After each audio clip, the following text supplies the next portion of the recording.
जय गुरुदेव. सगळ्यांचं खूप खूप हार्दिक स्वागत. सगळ्यात अगोदर आपण प्रार्थनेने कार्यक्रमाची सुरुवात करू. ओम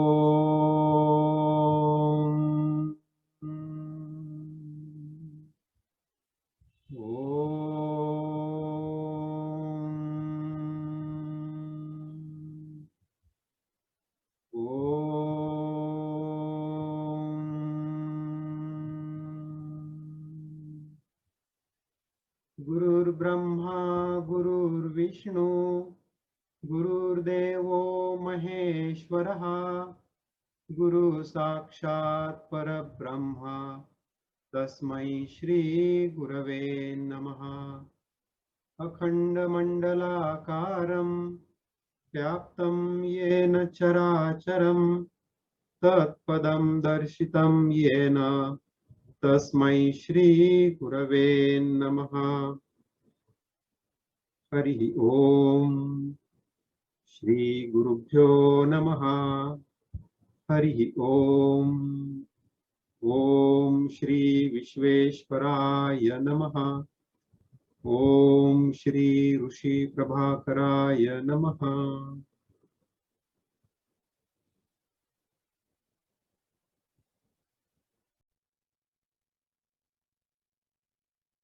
जय गुरुदेव.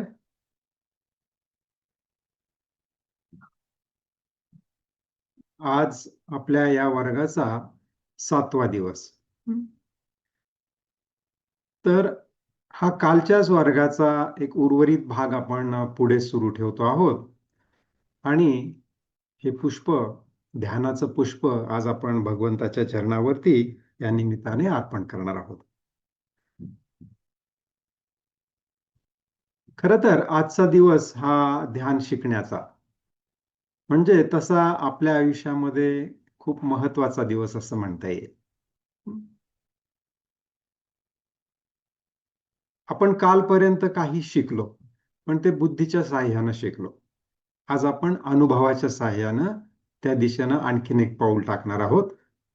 आणि हा दिवस आपल्या आयुष्यामध्ये यासाठी महत्वाचा असतो की यापूर्वीचं आपलं आयुष्य आणि यानंतरचं आयुष्य याच्यामध्ये एक निश्चित असा फरक या निमित्तानं होत असतो. यापूर्वीपर्यंत आपण परमेश्वरासोबत एकरूप होण्याचं, ध्यान करण्याचं, ध्यान प्रक्रियेचं ज्ञान आपल्याला नव्हतं, आणि आज ते झालेलं आहे. आणि हा एक खूप महत्वाचा फरक आपल्या जीवनामध्ये असतो. तर मला स्वतःला हा जो सिद्ध समाधी योगाच्या वर्गातून हे सगळं ज्ञान मिळालं, तर त्यासाठी गुरुजी ऋषी प्रभाकरजी हे तर प्रणेते आहेतच ह्या ज्ञानाचे, परंतु प्रत्यक्षात ज्यांनी मला हे ज्ञान वर्गामध्ये बसवून दिलं ते माझे गुरुजी सुनील दोड्डमणी म्हणून. तर त्यांची या निमित्ताने मी आठवण काढतो. सुनीलजींनी मे 1993 साली मला हा वर्ग शिकवला, जसा मी आज तुम्हाला शिकवत आहे. आणि तेव्हापासून सुनील गुरुजींच्या संपर्कात, सहवासात आम्ही सर्वजण आहोत. सुनीलजी अजूनही असतात, पुण्यामध्ये आहेत. ते सुद्धा विविध प्रकारचे वर्ग घेत असतात. औरंगाबादच्या जवळ आपला एक आश्रम आहे, त्या आश्रमाचं नेतृत्वही सुनीलजी करतात. आज आपण ध्यान शिकणार आहोत आणि त्यासाठीची आपण पूर्वतयारी तुम्हाला अगोदर सांगितलेलीच आहे. मुळामध्येच हे खूप सोपं आहे. यात फारसं वेगळं असं काही आपण करणार नाहीये, त्यामुळे मनावरती कुठलंही मानसिक दडपण ठेवण्याची आवश्यकता नाहीये. तुम्ही घरातल्यांना सांगून ठेवलंच असेल की त्यांनी येऊन तुम्हाला डिस्टर्ब करू नये म्हणून. तसंच फोनची घंटी वाजणार नाही, घराची दाराची बेल वाजणार नाही, कुकरच्या शिट्ट्या वाजणार नाहीत, याची पण तुम्ही काळजी घेतली असेल. आता हा वर्ग सुरू असताना तुम्ही चष्मा तुमचा डोळ्यावरती राहिला तरी चालेल, परंतु जेव्हा तुम्ही ध्यानाला बसाल त्यावेळेला चष्मा खाली काढून ठेवायचा, कारण थोड्या वेळानंतर कदाचित तो काय करतो, त्याच्या स्पर्शामुळे तुम्हाला थोडासा डिस्टर्बन्स होण्याची शक्यता आहे. असं खूप हार्ड अँड फास्ट नाही, पण तुमच्या जर लक्षात आलं की डोळ्यावरती चष्मा आहे तर तुम्ही अलगद काढून ठेवू शकता. एवढी एक सूचना मी तुम्हाला फक्त आता देतो. त्यानंतर आता काल आपण मुख्य भाग पाहिला, तो म्हणजे ध्यान म्हणजे काय, तर आत्म्याला परमात्म्यामध्ये लावणं. आणि मुळातच आपला आत्मा परमात्मा स्वरूप आहे. मग आता काय करणार आपण, तर आता आपण फक्त शांतपणे बसून त्या आत्म्याला परमात्मा स्वरूप होण्यामध्ये कुठल्या अडचणी आहेत त्यांचं निराकरण करणार. आता ह्या अडचणींमध्ये म्हणजे आपलं आत्मस्वरूप आणि परमेश्वर याच्यामध्ये काय येतं, तर ही प्रकृती येते. प्रकृतीमध्ये सगळ्यात महत्वाचं आपलं शरीर. तर तुम्ही 15 मिनिटं बसल्यानंतर तुमचं शरीर हे आपोआपच स्थिर झालेलं आहे. आणि स्थिर झालेलं शरीर हे काही तुम्हाला कुठलीही बाधा निर्माण करत नाही. मग राहिले बाह्यकरण म्हणजे बाहेरची 10 इंद्रिय. ती पण तुम्ही बंद करून बसलेला आहात, डोळे बंद आहे, तोंड बंद आहे, नाही का? म्हणजे 5 कर्मेंद्रिय आणि 5 ज्ञानेंद्रिय. फक्त कान तुमचे उघडे असतात, कानातून तुम्हाला काही आवाज येऊ शकतो. त्यानंतर 10 बाहेरची इंद्रिय, 3 आतली इंद्रिय. मन, बुद्धी आणि अहंकार. आणि त्याच्या जोडीला चित्त असतं, पण ते इंद्रिय नाहीये, ते फक्त स्मृतीचं कोठार आहे. तर त्याच्यामध्ये सुद्धा मन फक्त ऍक्टिव्ह राहतं. बुद्धी, अहंकार आणि चित्त ह्या तिघांना काहीच काम नाहीये, कारण गेल्या 6 दिवसात आपण त्यांना छानपैकी ट्रेन केलेलं आहे. आपले सगळे आकार आपण काय केलेत आता टाकून दिलेले आहेत. बुद्धीनं पण इतक्या दिवसात हवं ते ज्ञान ग्रहण केलेलं आहे. आता बुद्धी सुद्धा आपली कृष्णरूप होण्याच्या मार्गावरती आहे. फक्त मन जे चंचल आहे ते थोडंसं इकडे तिकडे धावतं. तर ह्या 15 मिनिटांमध्ये भगवंतांनी सांगितल्याप्रमाणे की मन चंचल आहे, ते धावणार आहे, त्यामुळे त्याला काय करायचं, आपण त्याला कंट्रोल करायचं नाहीये. फक्त त्याला खत पाणी घालणं बंद करायचंय, काल सांगितल्याप्रमाणे. जसं मुलगा चक्कारी खेळत असताना त्यानं त्या चक्कारीला ढकलणं बंद केलं की काय होतं, ती गोल फिरणारं चक्र खाली पडून जात. तसं मनाला त्याचं खाद्य देणं आपण थांबवलं की मन पण काय होतं, शांत होतं. आणि मग आपण परमात्म्यासोबत आपोआपच एकरूप होतो. त्यासाठी वेगळं काही करायला लागत नाही. हे प्रत्यक्षात आचरणात कसं आणायचं ते आपण बघूया. आणि खरोखरच ते खूप सोपं आहे. हे शब्द जरी तुम्हाला अवघड वाटलेले असले तरी सुद्धा ऍक्च्युअली खरोखर हे करायला प्रॅक्टिकली खूपच सोपं आहे. तर या सगळ्यामध्ये आपण एक मुद्दा पाहिला, तो म्हणजे आत्म्याला परमात्म्यात लावणे. आणि तोच खरा कळीचा मुद्दा आहे की हे नेमकं करायचं कसं. तर सगळ्यात पहिल्यांदा आपण समजावून घेऊ की आत्म्याला परमात्म्यात लावणं म्हणजे नेमकं काय. तर त्याचा अर्थ असा आहे की तुमचं स्वतःचं परमात्म स्वरूप जाणणं. आत्म्याला परमात्म्यात लावणं म्हणजे काय आहे, तर मुळातच आपला आत्मा हा परमात्म स्वरूप आहे. तो परमात्म स्वरूप आहे हे समजावून घेणं, जाणून घेणं आणि त्या स्थितीमध्ये राहणं म्हणजे आत्म्याला परमात्म्यात लावणं आहे. तर आपण ते इतके दिवसामध्ये जाणून घेतलेलंच आहे, पण आपण आता त्याची पुन्हा एकदा सारांशाने उजळणी करूया. तर तुम्हाला मी एक उदाहरण सांगतो. समजा एक बाजारातून तुम्ही बर्फीचा तुकडा आणला आणि त्याचबरोबर अगदी हुबेहूब तसाच दिसणारा प्लॅस्टिकचा एक बर्फीचा तुकडा तुम्हाला कोणीतरी दिला. आता दोन्ही तुकडे शेजारी ठेवल्यानंतर तुम्ही ओळखू सुद्धा शकणार नाही की यातली खरी बर्फी कोणती आहे आणि प्लास्टिकची खोटी बर्फी कोणती आहे. मग आता खरी बर्फी ओळखण्यासाठी तुम्ही काय कराल, तर खऱ्या बर्फीमध्ये जे गुण असतात ते गुण त्या बर्फीच्या तुकड्यामध्ये आहेत का ते तपासून पाहाल. थोडक्यामध्ये तिला जर मोडलं तर तिचा तुकडा पडतो का, तिचा सुवास येतो का, ती तोंडात घातल्यानंतर गोड लागते का, आणि तुम्हाला माहित असलेल्या नेहमीच्या बर्फीची चव त्या तुकड्याला येते का, त्यानंतर ती तुमच्या जिभेवर विरघळते का. एवढे सगळे गुण जर त्या तुकड्यामध्ये असतील तर तुम्ही काय म्हणाल की हा बर्फीचा तुकडा खरा आहे. मग तसंच आपण स्वतःला तपासायचं आहे की परमात्म्याचे जे गुण आहेत ते ह्या ह्या आत्म्यामध्ये आहेत का हे तपासायचं. जसं आपण खऱ्या बर्फीचे गुण त्या तुम्हाला मिळालेल्या तुकड्यात आहेत का तपासले आणि ते आहेत असं समजल्यानंतर तुम्ही निश्चय केला की हो हा बर्फीचाच तुकडा आहे. तसंच परमात्म्याचे सगळे गुण ह्या माझ्या आत्मस्वरूपात आहेत का हे आपण तपासून बघू. जर आपल्याला त्या परमात्म्याचे सगळे गुण ह्या आत्मस्वरूपामध्ये दिसून आले तर मग काय समजायचं की अरे हे आत्मस्वरूप आत्मस्वरूप नसून हा तर परमात्माच आहे. चला आपण एक एक गुण तपासूयात. परमात्म्याचा एक पहिला महत्वाचा गुण आहे तो म्हणजे तो निर्गुण आहे, तो निराकार आहे आणि तो सर्वव्यापक आहे. मग आता तुमच्यातला मी तो आपण तपासूया. तर तुमच्यातला मी हे शरीर आहे का? हे शरीर नाही आहे. तरी पण तुम्हाला जरी दिसत नसेल, ऐकू येत नसेल, चव समजत नसेल, तरी सुद्धा तुमच्यामध्ये मी आहे ही भावना तुम्हाला जागृत असेल तुमच्यामध्ये.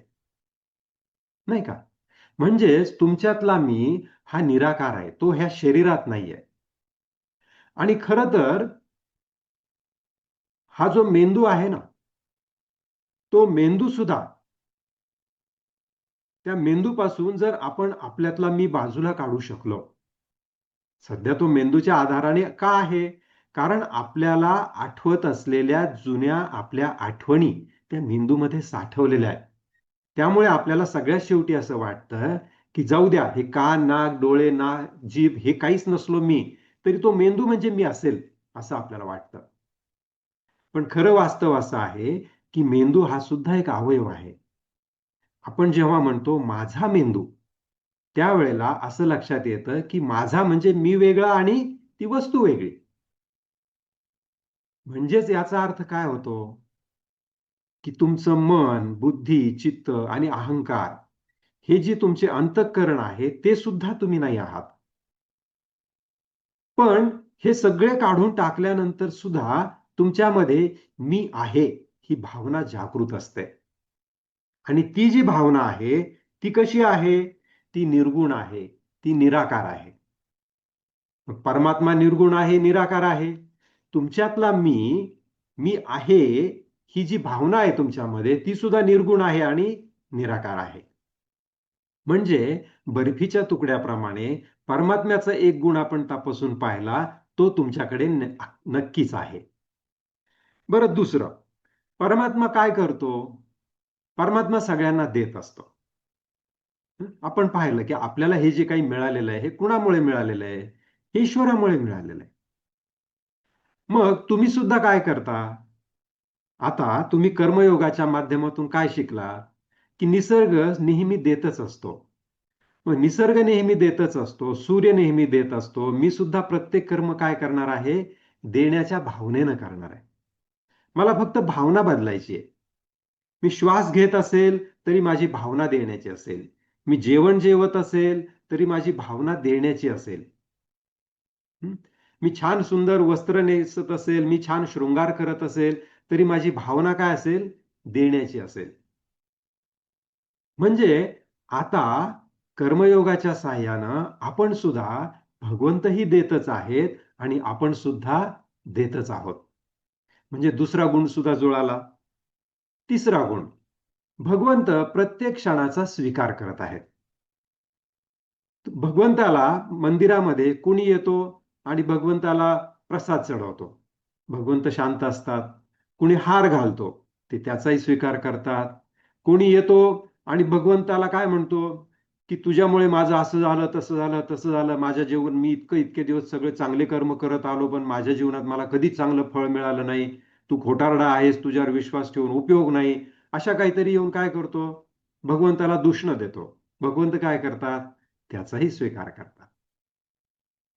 आपण सुद्धा बुद्धियोगाच्या साहाय्यानं काय शिकलो? प्रत्येक क्षणाचा स्वीकार करायचा आहे.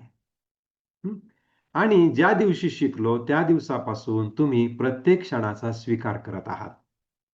म्हणजे हा जो परमेश्वराचा तिसरा गुण आहे, प्रत्येक स्थितीचा, प्रत्येक क्षणाचा स्वीकार करणे, तो आता तुम्ही करत आहात. म्हणजे तुमच्यामध्ये तो गुण सुद्धा भगवंतासोबत काय झालेला आहे? जुळलेला आहे. भगवंतांनी स्वतःचं परमात्म स्वरूप जाणलेलं आहे. त्यांना माहिती आहे मी कोण आहे. आणि त्या स्थितीमध्ये ते राहतात आणि ह्या जगाचं पालन-पोषण करतात.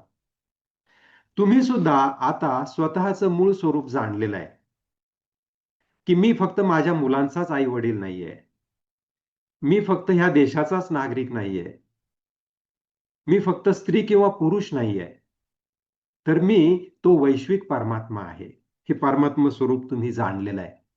म्हणजे तो सुद्धा गुण आता तुमचा भगवंतासोबत जुळलेला आहे. भगवंत त्याच्या भक्तावरती अकारण दया करतात, प्रेम करतात. तुमच्यामध्ये सुद्धा आता ह्या अभ्यासामुळे, तुमच्यामधला परमात्म भाव जागृत झाल्यामुळे तुम्हाला सुद्धा प्रत्येकाबद्दल आता प्रेम वाटू लागलेलं आहे. प्रत्येकाबद्दल दया वाटू लागलेली आहे. म्हणजे अशा रीतीने सांख्ययोग, कर्मयोग, बुद्धियोग, ध्यानयोग आणि भक्तियोग या 5 योगांचे जे गुण आहेत, जे भगवंतामध्ये आहेत, श्रेष्ठ गुण, तेच गुण आता तुमच्यामध्ये पण आहेत. म्हणजेच तुमचा हा जो तुकडा आहे, तो प्लास्टिकचा बनावट बर्फीचा तुकडा नाहीये. तुम्ही साधे देहधारी नाहीये. जसे खऱ्या बर्फीच्या तुकड्याचे सगळे गुण जाणवल्यानंतर तुम्ही खात्रीपूर्वक सांगू शकता, की हीच ती खरी बर्फी आहे. तसंच भगवंतामध्ये असणारे सर्व गुण आणि त्यातल्या त्यात विशेष म्हणजे निर्गुण आणि निराकार हा गुण तुम्ही स्वतःमध्ये जाणल्यानंतर, अनुभवल्यानंतर आता तुमची खात्री पटलेली आहे, की मी सुद्धा कोण आहे? मी सुद्धा तो परमात्माच आहे. परमात्मा असणं म्हणजे ह्या 5 गुणांची स्वतःमध्ये खात्री असणं. आणि मला सांगा, हे फार अवघड आहे का? हे फारसं अवघड नाहीये. ह्या स्थितीमध्ये जगणारी तुमच्या आमच्या जवळपास असणारी एक व्यक्ती तुम्हाला माहिती आहे. कोण आहे माहिती का? कोण या स्थितीमध्ये जगतं? तुमच्या आईला तुम्ही आठवून पहा. तुमची आई ह्या स्थितीमध्ये तुमच्यासोबत जगली की नाही? हं? तुमच्यासोबत जगताना तिचा अहंकार जागृत होता का? तुमच्यासोबत वागताना ती मला काहीतरी पाहिजे म्हणून वागली का? की केवळ तुम्हाला देण्यासाठीच म्हणून राहिली? तुम्ही करत असलेली प्रत्येक चूक, प्रत्येक कृती तिने पोटात घेतली की नाही? ती प्रत्येक क्षणाचा स्वीकार करत होती की नाही? हं? तिने स्वतःचं संपूर्ण प्रेम तुमच्यावरून ओसंडून वाहवलं की नाही? म्हणजे तुमची आई ही परमात्म स्वरूपच होती. परंतु ती फक्त तुमच्यापुरती परमात्म स्वरूप होते. गीता आपल्याला काय शिकवते? फक्त स्वतःच्या मुलापुरतं परमात्म स्वरूप राहायचं नाहीये. तर संपूर्ण विश्वासाठी परमात्म स्वरूप राहायचंय. म्हणजे आईप्रमाणेच राहायचं, पण सर्वांसाठी राहायचं. आई काय म्हणते मुलाला? "मी तुझी आई आहे. मी तुझा पालक आहे." वडील काय म्हणतात? "मी तुझा पालक आहे." तसंच आपण सुद्धा काय म्हणायचंय? "मी ह्या संपूर्ण विश्वाचा पालक आहे." आणि आपण आहोतच. फक्त आपण गैरसमजामुळे आपण स्वतःला ह्या देहामध्ये बांधून घेतलं. जसा वृक्ष कुणी त्याच्या झाडाच्या खाली येणाऱ्या कुणालाही त्याचं फळ देतो. तो कधीच म्हणत नाही, की हे फळ फक्त माझ्या मुलासाठी आहे. हे फळ फक्त माझी मुलं निर्माण करण्यासाठी आहे. माझ्या माझ्या वृक्षासारखीच दुसरे वृक्ष निर्माण करण्यापुरतं फक्त हे फळ आहे, असं तो म्हणत नाही. येणाऱ्या प्रत्येक वाटसरूला ते फळ काय करतो? अर्पित करतो. तर तोच भाव आपल्या अंतःकरणात जागृत ठेवायचा, की मी फक्त माझ्या मुलाबाळांचाच पालक नाहीये. मी ह्या संपूर्ण विश्वाचा पालक आहे. आणि ती आपली मूळ स्थिती आहे. त्या स्थितीमध्ये राहण्यासाठी आपल्याला काहीच करावं लागत नाही.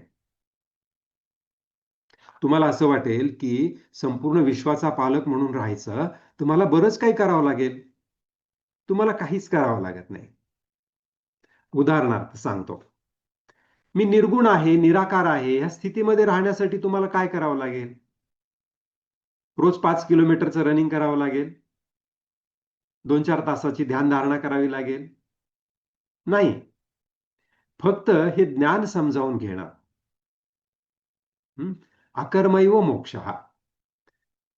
फक्त ज्ञान तुम्हाला मुक्ती देतं.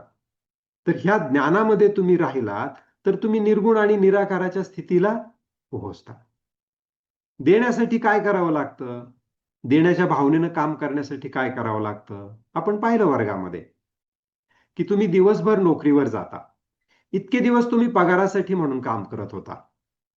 तेच काम फक्त भावना बदलून आता तुम्ही करू लागलात, की मला किती छान सेवेची संधी मिळाली आहे. मी माझं 100% मन आणि माझे 100% कौशल्य ह्या कामामध्ये ओतून मी काम करणार. आणि अशा रीतीने तुम्ही काम करू लागला, की तुम्हाला आनंद मिळू लागला.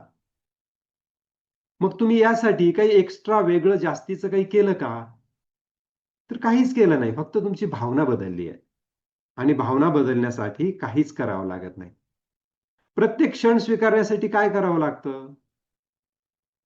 आपल्याला रोज 100 उठाबशा काढाव्या लागतील का? नाही. आत्ता जे घडलेलं आहे ते ठीकच आहे. का ठीकच आहे? कारण ब्रह्मदेव आला तरी त्याला बदलू शकत नाही. मग हे एकदा ज्ञान तुमच्या डोक्यामध्ये शिरलं, की तुम्ही काय म्हणाल? "अरेच्चा! उगाच मग मी इतके दिवस आटापिटा करत होतो. हे असं नसायला पाहिजे, तसं नसायला पाहिजे. हे जर ब्रह्मदेवाला सुद्धा बदलता येत नाही, तर मग मी ते बदलण्याच्या का भानगडीत पडू? आत्ता ह्या क्षणात ते जसं आहे तसं स्वीकारण्यात शहाणपण आहे." हे एकदा तुमच्या बुद्धीला पटलं, की प्रत्येक क्षण काय करता तुम्ही? स्वीकारू लागता. त्यासाठी तुम्हाला वेगळं काहीही करायचं नाहीये.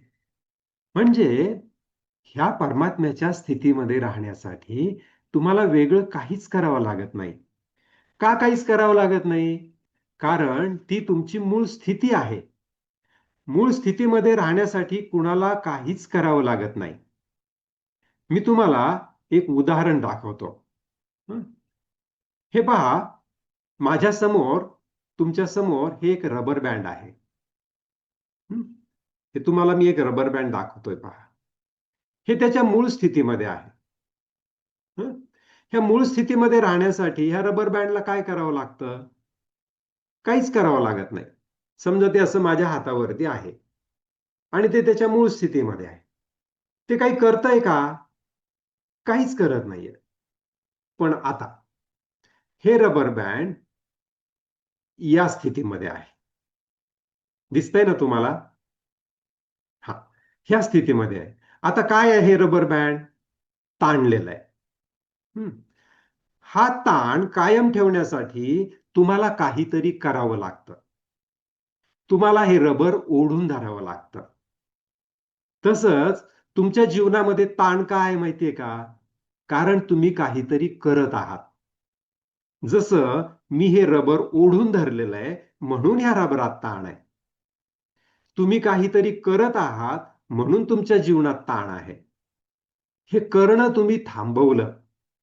प्रत्येक क्षण स्वीकारणं सुरू केलं, की तो ताण नाहीसा होणार आहे.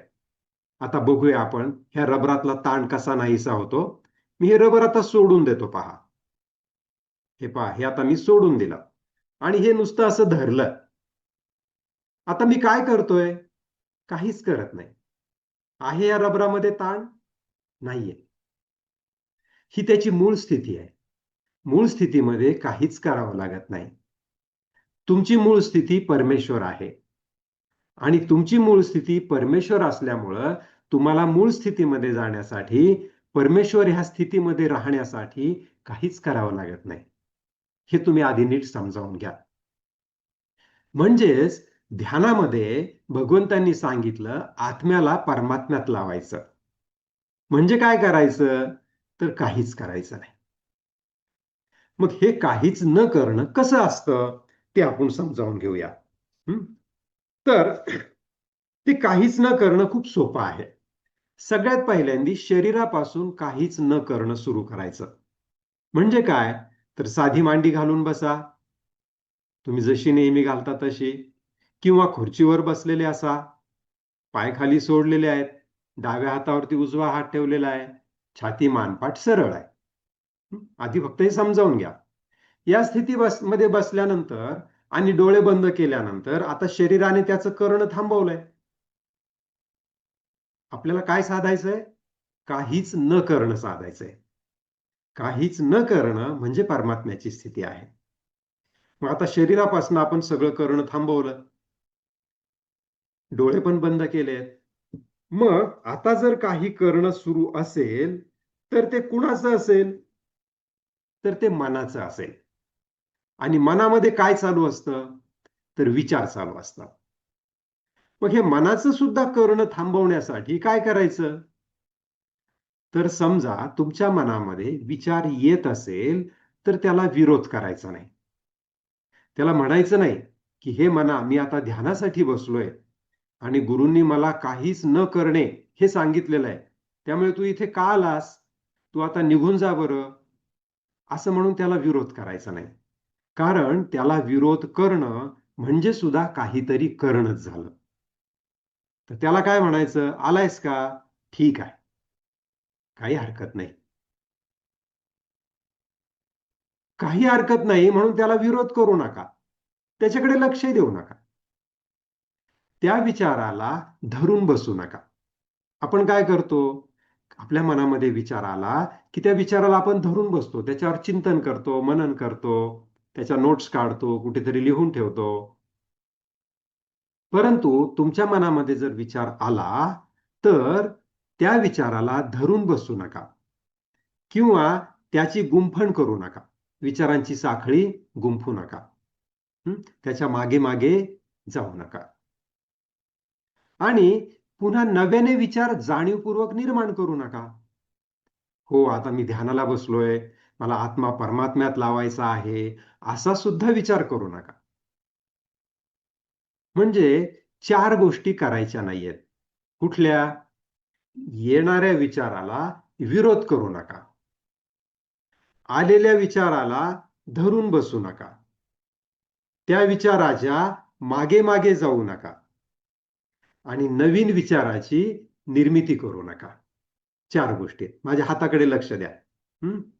हे पहा, येणाऱ्या विचाराला विरोध करू नका, आलेल्या विचाराला धरून बसू नका, त्या विचाराच्या मागे मागे जाऊ नका आणि नवीन विचाराची निर्मिती करू नका. या 4 गोष्टी न करणं म्हणजे काहीच न करणं. मी तुम्हाला काही करायला सांगतोय का? काही करायला सांगत नाही. मी तुम्हाला न करणं कसं असतं ते समजावतोय.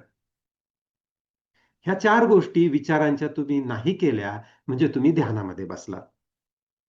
आता पुढे काय होतं की तुम्ही ध्यानात तर बसलात आणि ध्यान 5 मिनिट झालं, 7 मिनिट झालं, व्यवस्थित चालू झालं आणि अचानक एखादा विचार तुमच्या मनामध्ये येतो आणि तुम्हाला माहितीच नसतं आणि तो विचार स्वतःची साखळी गुंफू लागतो किंवा तुमचं मन त्या विचाराच्या अधीन होतं आणि तुमचा विचार, आलेला विचार त्या मनाला दूर कुठेतरी घेऊन जातो आणि अचानक तुमच्या लक्षात येतं, अरे च्या, हे काय झालं?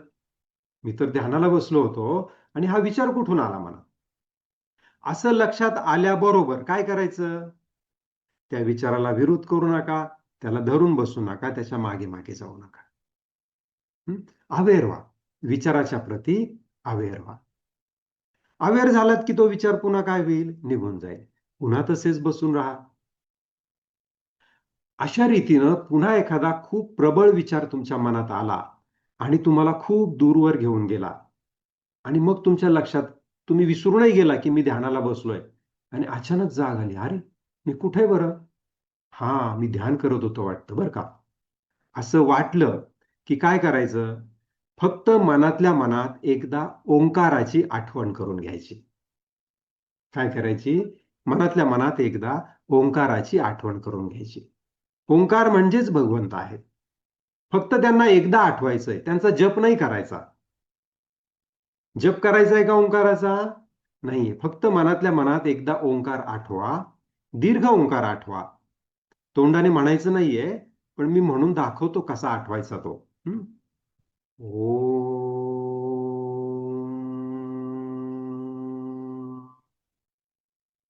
हा जो म आहे तो मनातल्या मनात खूप वेळ आठवत राहा. असं झालं म्हणजे काय होईल? जशी देवळातली घंटा वाजवल्यानंतर त्या घंटेचा ध्वनी आपोआप कमी कमी कमी होत जातो आणि एक शांतता पसरते. तसं मनातल्या मनात तुम्ही एकदा ओंकार आठवला की तो विचार काय होईल? ती विचार प्रक्रिया तिथे खंडित होईल आणि तुमच्या मनामध्ये शांतता पसरेल. मग पुन्हा असं 5-10 मिनिट तुम्ही ध्यानामध्ये बसलेला आहात आणि पुन्हा एकदा तुम्हाला विचारांनी कुठेतरी फार दूरवर घेऊन गेले आणि तुम्ही विसरूनच गेले मी ध्यानाला बसलोय. अशा वेळेला पुन्हा एकदा ओंकार आठवू शकता. पण हा ओंकार कधी आठवायचा? जर तुम्ही विसरूनच गेलात, मी ध्यानाला बसलोय असं झालं तर. पण तुम्ही जागे आहात आणि विचार येतोय आणि तुम्हाला दिसतोय विचार येतोय म्हणून. त्यावेळेला ओंकार आठवायचा नाही. त्यावेळेला फक्त काय करायचं? त्या विचाराचा पाठलाग थांबवायचा. असं करणं म्हणजे काय आहे? ध्यान आहे. तर भगवंत काय सांगतात आपल्याला? की वारंवार परमात्म्यात लावावे. आणि हे मन चंचल आहे असे भगवंत सांगतात. अर्जुनही विचारतो की प्रभू हे मन चंचल आहे, ते आवरण्यास कठीण आहे. म्हणजे काय? तर ते सारखं सारखं धावणार आहे. मग त्याला काय करायचं? वारंवार न कंटाळता धैर्य आणि उत्साहाच्या साह्याने वारंवार परमात्म्यात लावावे. परमात्म्यात लावावे म्हणजे काय? तर स्वतःच्या आत्मस्वरूपामध्ये स्थिर व्हावे. परमात्म्यात लावणे याचा अर्थ असा नाहीये की परमात्म्याचं चिंतन करत राहणे किंवा तुम्ही कल्पना करत राहणे मी परमात्मा आहे, मी परमात्मा आहे, मी परमात्मा आहे असं म्हणत राहणे नव्हे. तर तुम्ही खरोखरच परमात्मा आहात त्या स्थितीमध्ये प्रवेश करणे. जसा नाटकातला नट स्टेजवर जाताना बराच मेकअप करतो, पण त्याला त्याच्या मूळ स्थितीमध्ये येण्यासाठी काय करावं लागतं? तो केलेला मेकअप ओरबाडून काढून फेकून दिला की तो त्याच्या मूळ स्थितीत येतो. मग त्याला काही वेगळं करावं नाही लागत. मूळ स्थितीत आल्यावर त्याला काही करावं नाही लागत. पण मूळ स्थिती सोडून स्टेजवर गेल्यानंतर त्याला ऍक्टिंग करत राहावी लागते. आपण ह्या जीवनात 24 तास ऍक्टिंग करत आहोत. ती करून करून आपल्याला एवढी सवय झाली आहे की आपण ऍक्टिंग करतोय हे पण आपण विसरून गेलोय. ती ऍक्टिंग आता आपल्याला इथे टाकून द्यायची आहे. तर अशी ही ध्यान प्रक्रिया आहे. आता आपण ध्यानाला बसूया. तुम्हाला मी समजावून सांगितलंय. गीतेचा 6व्या अध्यायाची आपण उजळणी पण केली आहे आणि कसं बसायचं, कसं ध्यान करायचं हे पण आपण समजावून घेतलंय. आता तुम्ही तुमच्या खुर्चीवरती बसा. खाली बसला असाल जमिनीवर तर व्यवस्थित साधी मांडी घालून बसा. याच्याशिवाय सिद्धासन आणि पद्मासन ह्या 2 आसनांमध्ये बसता येतं. सिद्धासन किंवा पद्मासनात बसलं तर पाठीला आधार घेण्याची गरज नाही. पण सिद्धासनात किंवा पद्मासनात कसं बसायचं हे आपण नंतर कधीतरी पाहू. आज आपण साधी मांडी घालून बसा आणि साधी मांडी घातलेली असल्यामुळे पाठीला भिंतीचा आधार घेणं आवश्यक आहे. तुम्ही जर जमिनीवर बसणार नसाल, खुर्चीवर बसणार असाल तर खुर्चीवरती खाली पाय सोडून बसा आणि पाठ खुर्चीच्या पाठीला टेकवा.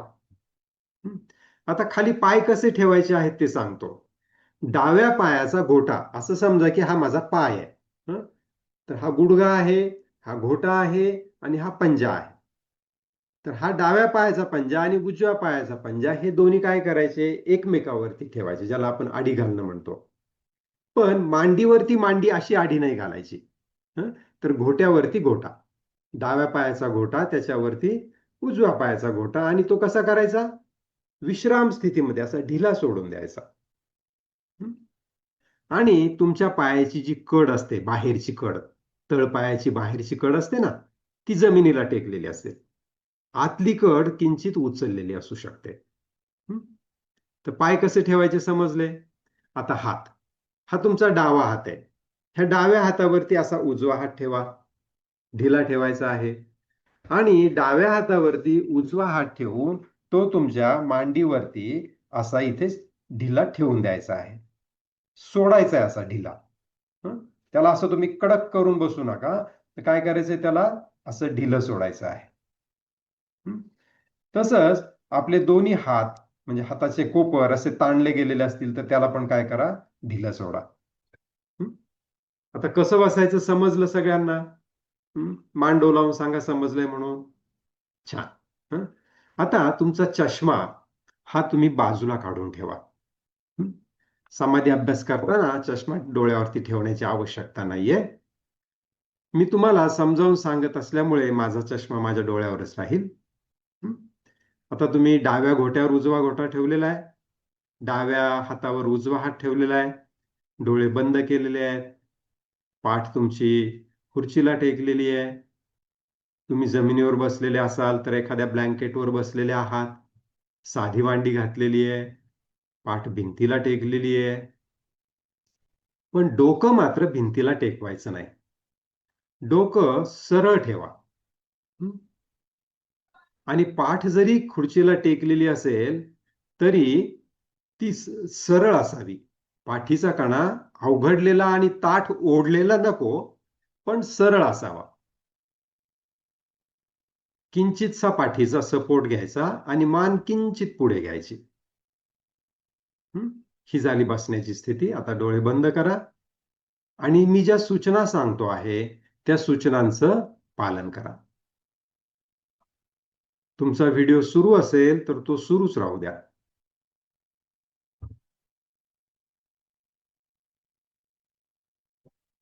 डोळे बंद आहेत. संपूर्ण शरीर ढिलं सोडलेलं आहे. मान मागच्या बाजूला वाकलेली नको. मान पुढे घ्या, सरळ ठेवा किंवा किंचित पुढे झुकलेली पाहिजे. मान मागे ठेवाल तर मान अवघडून येईल. सरळ आणि नैसर्गिकरित्या किंचितशी पुढे, म्हणजे फार ताण येऊ नये एवढी.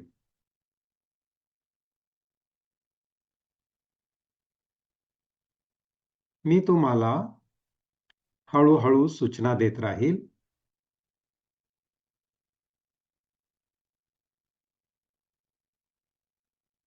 तुम्हाला काहीही करायचं नाहीये.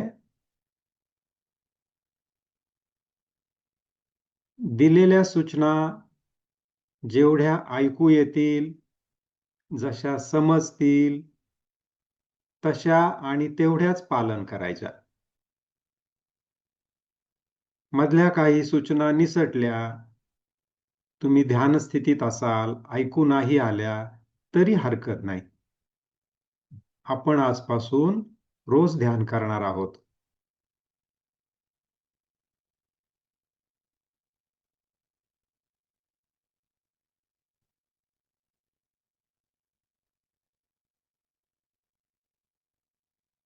ध्यान म्हणजे काहीही न करणे.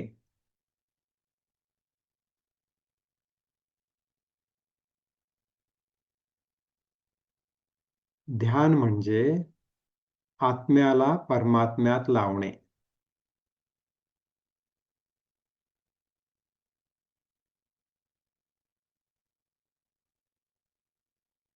तुम्ही म्हणजे तुमचं आत्मस्वरूप आहात.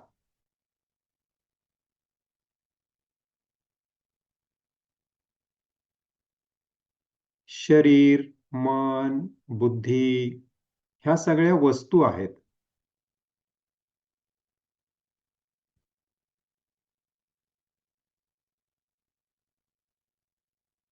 तुम्ही स्वतः ते शुद्ध चैतन्य आहात.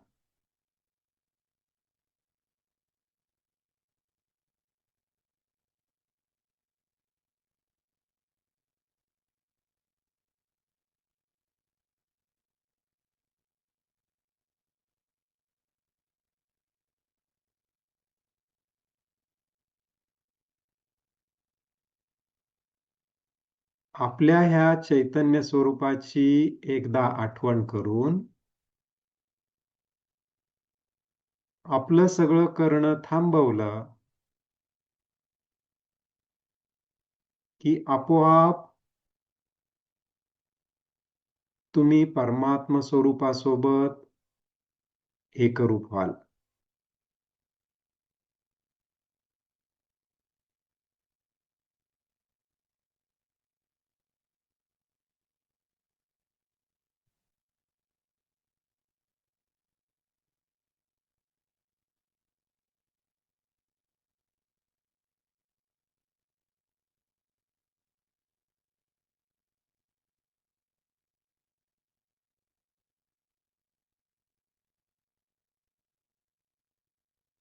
शरीर संपूर्ण ढिलं सोडलेलं आहे.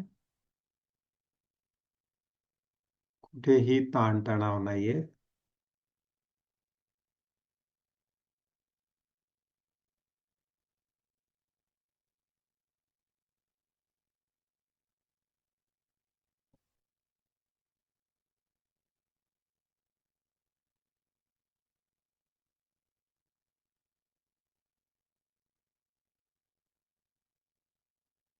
तुमचा चेहरा संपूर्णपणे रिलॅक्स आहे.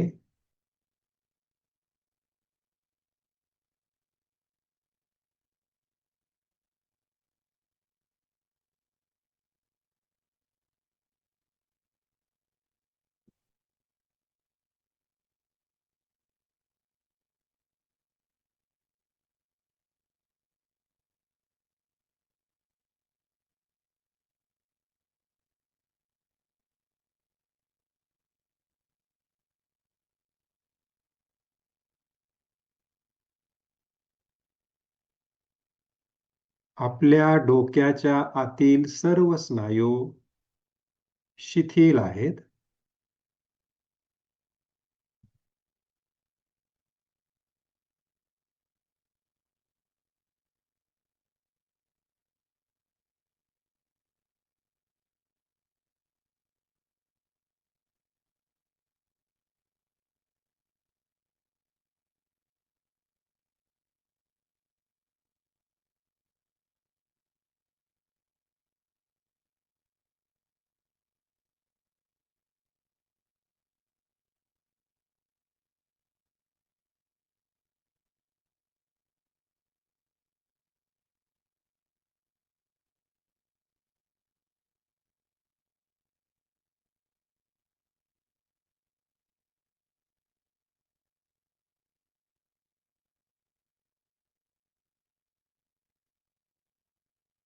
आपल्या संपूर्ण शरीरातील,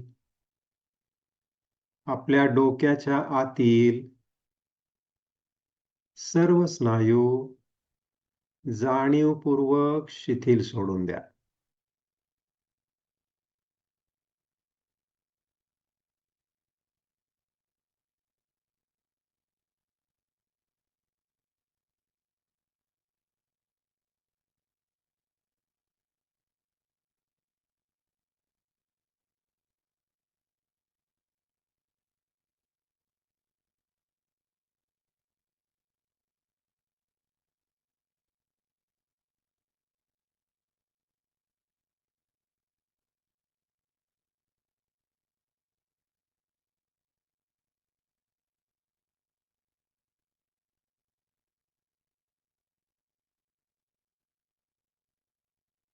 तुम्ही जागे आहात, पण विचार करत नाहीयेत.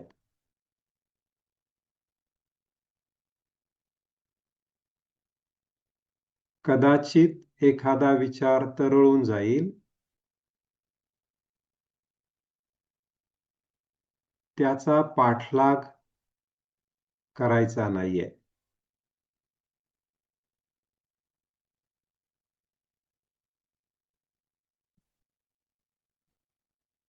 शांत, साक्षी भावाने आपल्यातील चैतन्य स्वरूपाचा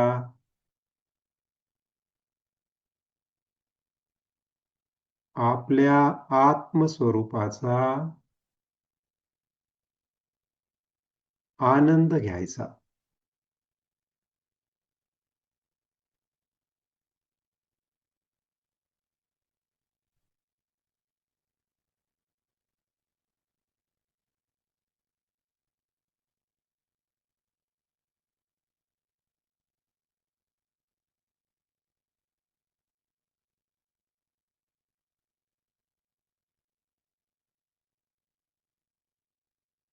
हेच चैतन्य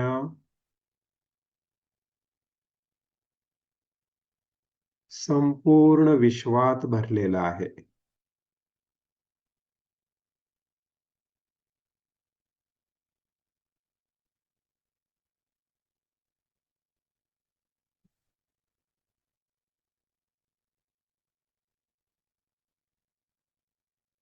हेच चैतन्य सर्व प्राणिमात्रात आहे.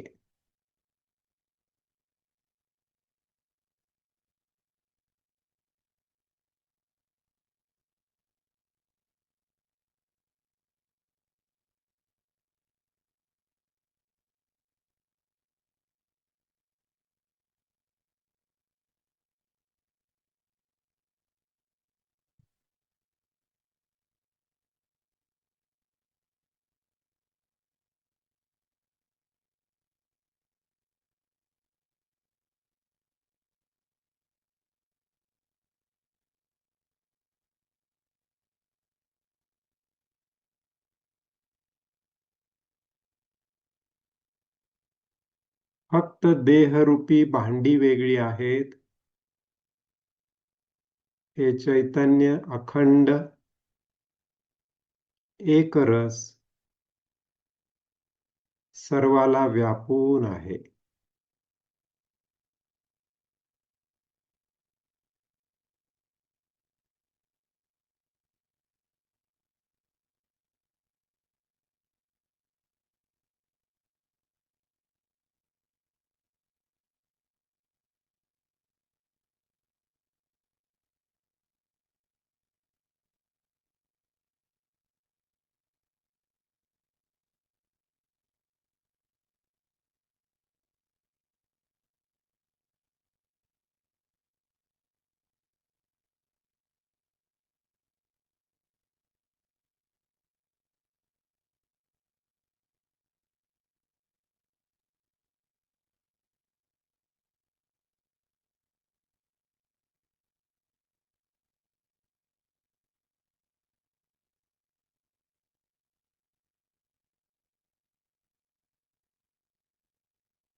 तुम्ही त्या परमात्म्यासोबत एकरूप झाल्यामुळे तो प्रभू तुमच्यावर खूप प्रेम करत आहे.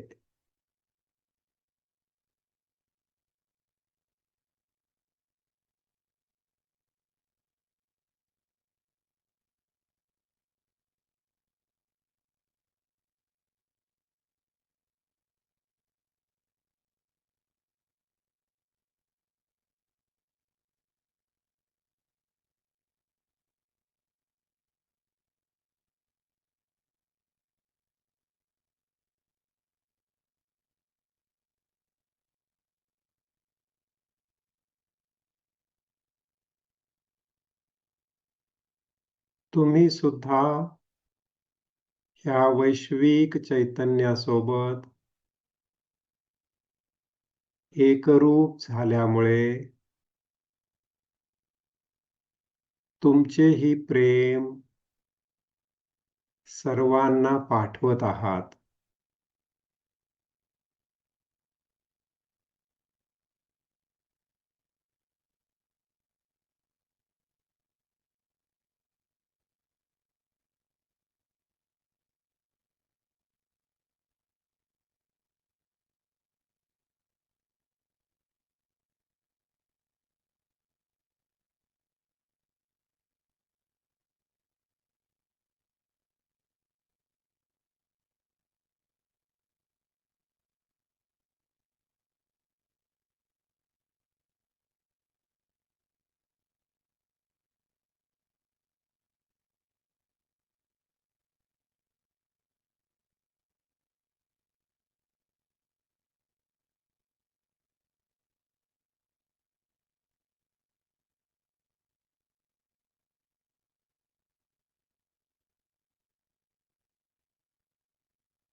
जाणीवपूर्वक कुठलाही विचार निर्माण करू नका.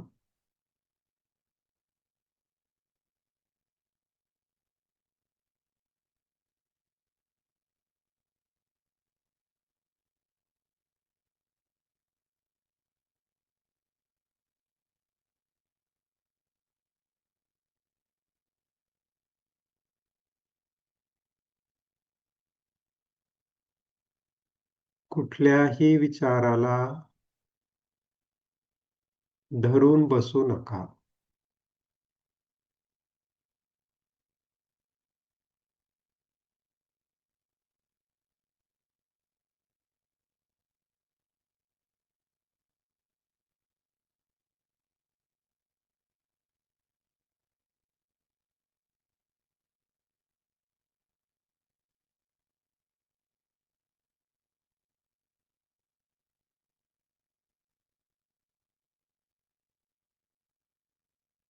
तुम्ही फक्त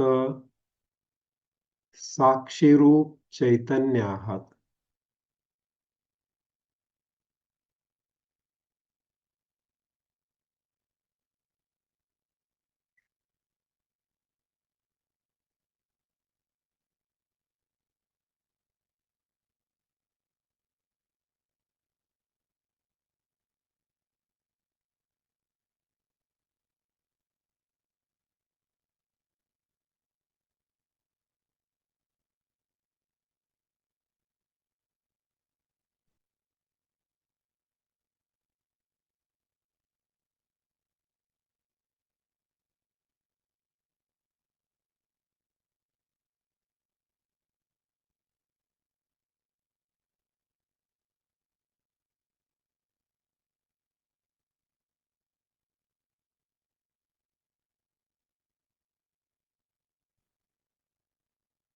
शरीर पुढे झुकले असेल तर तुम्ही त्याला हळूवार सरळ करू शकता.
आणखी 2 मिनिटानंतर कुठलीही घाई न करता आपण ध्यानामधून बाहेर येणार आहोत.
कुठलीही घाई न करता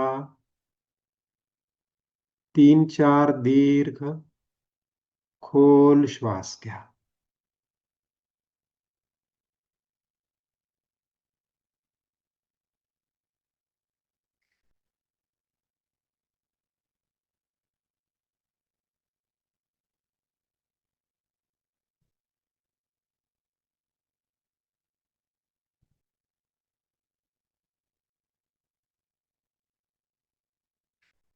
हळुवारपणे आपल्या पायाच्या आणि हाताच्या बोटांची थोडी हालचाल करा.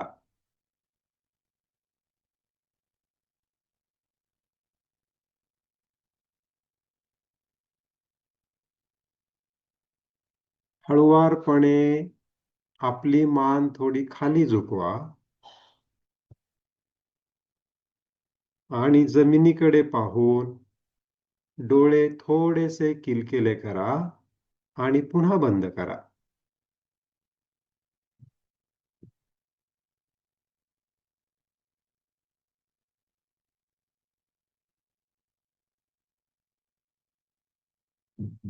पुन्हा एकदा हाताच्या आणि पायाच्या बोटांची हालचाल करा. 2-3 दीर्घ श्वास घ्या.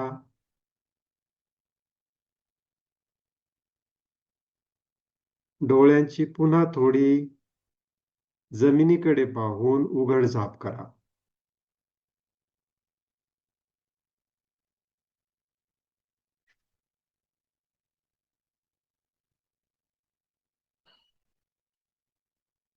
आता तुमचे दोन्ही हात हळुवारपणे उचला.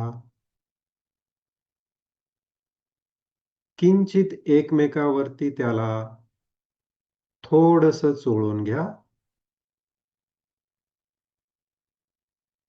आणि हे दोन्ही हात तुमच्या चेहऱ्यावरून, डोक्यावरून, खांद्यावरून, छाती आणि पोटावरून, पाठीवरून, दोन्ही मांड्या, गुडघे आणि पाय याच्यावरून हळुवारपणे फिरवा.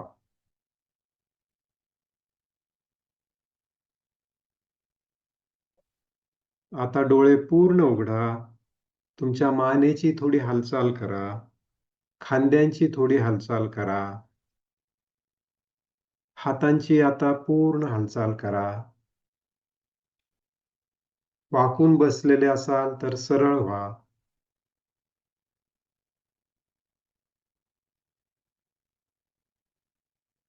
थोडे दीर्घ श्वास घ्या आणि दोन्ही हात मानेच्या मागे नेऊन किंचितसा आळस दिल्याप्रमाणे शरीराला थोडासा ताण द्या.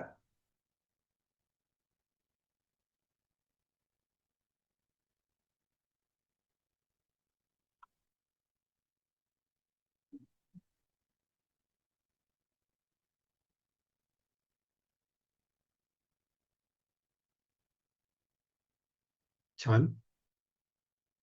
तर आपली ही ध्यान प्रक्रिया आत्ताची पूर्ण झालेली आहे. आपण आता 5 मिनिटांचा ब्रेक घेऊया. ह्या ब्रेकमध्ये आपण कुणाशीही बोलायचं नाही, शांत राहा. कारण आपण आत्ताच ध्यानातून बाहेर आलेलो आहोत नुकतेच. अगदीच उठून लगेच चालायला लागू नका. सावकाश खुर्चीचा आधार घेऊन, भिंतीचा आधार घेऊन उभे राहा. बाथरूमला जायचं असेल तर जाऊन येऊ शकता. पाणी प्यायचं असेल तर पाणी पिऊ शकता. फक्त घरामध्ये इतरांकडे जाणं, बोलणं, फोनकडे पाहणं हे करू नका आणि पुन्हा इथे येऊन शांत बसून राहा. आपण 5 मिनिटानंतर आपला वर्ग पुन्हा सुरू करू. जय गुरुदेव.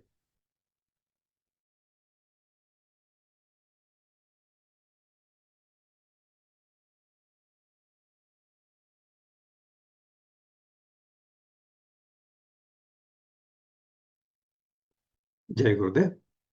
आज आपण ज्ञान विज्ञान योग हा भगवद्गीतेमधला 7वा अध्याय ह्या पॉवर पॉइंट प्रेझेंटेशनच्या साहाय्यानं आपण समजावून घेणार आहोत. तर ज्ञान विज्ञान योग ह्या नावामध्येच त्याचा अर्थ दडलेला आहे की ज्ञान आणि विज्ञान ह्या दोन गोष्टींबद्दल भगवंत याच्यामध्ये आपल्याला सांगणार आहेत. तर ज्ञान म्हणजे काय आणि विज्ञान म्हणजे काय, तर ते आपण बघूया.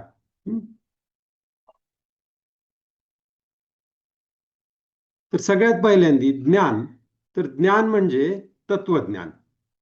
आता तत्वज्ञान या शब्दाचा अर्थ माहिती आहे तुम्हाला. तत्त्व, तू ते आहेस किंवा तू तो परमात्मा आहेस ह्याच्याबद्दलचं ज्ञान, त्याला तत्वज्ञान म्हणतात किंवा नेहमीसाठी आपण ज्ञान म्हणतो. त्याच्यामध्ये मी म्हणजे जीव काय आहे, परमात्मा काय आहे, परमात्म्याची प्रकृती काय आहे, आणि त्याची त्रिगुणात्मक प्रकृती, तिचे गुण, हे सगळं जाणणं, हे सगळं जाणून घेणं म्हणजे ज्ञान आहे.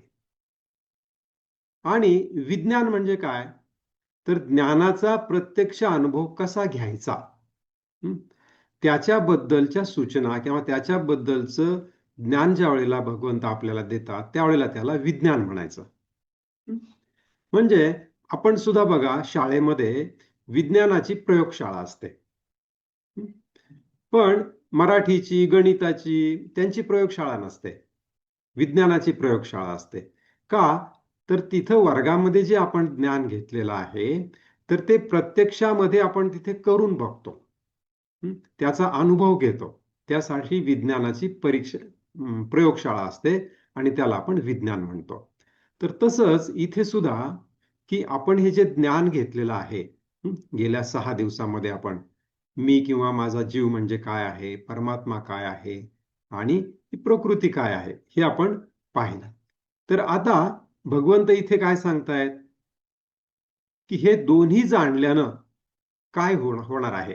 ज्ञान म्हणजे ज्ञानासहित विज्ञान जाणल्यानं काय होईल, तर तू मला निसंशय जाणशील, असं भगवंत म्हणतात. तर इथे पहिल्या श्लोक पासून 3ऱ्या श्लोक पर्यंत आहे, आपण बघूयात त्याच्याकडे. श्री भगवान म्हणाले, हे पार्था, अनन्य प्रेमाने मन माझ्या ठिकाणी आसक्त करून, तसेच अनन्य भावाने माझा आश्रय घेऊन, योगयुक्त होऊन तू ज्या योगे संपूर्ण विभूती, शक्ती, ऐश्वर्य आदी गुणांनी युक्त सर्वांचा आत्मा असणाऱ्या मला निसंशयपणे जाणशील ते ऐक, असं म्हटले. म्हणजे इथे ह्या वाक्यातच त्यांनी काय केलंय की प्रश्नाचं उत्तर दिलेलं आहे बघा.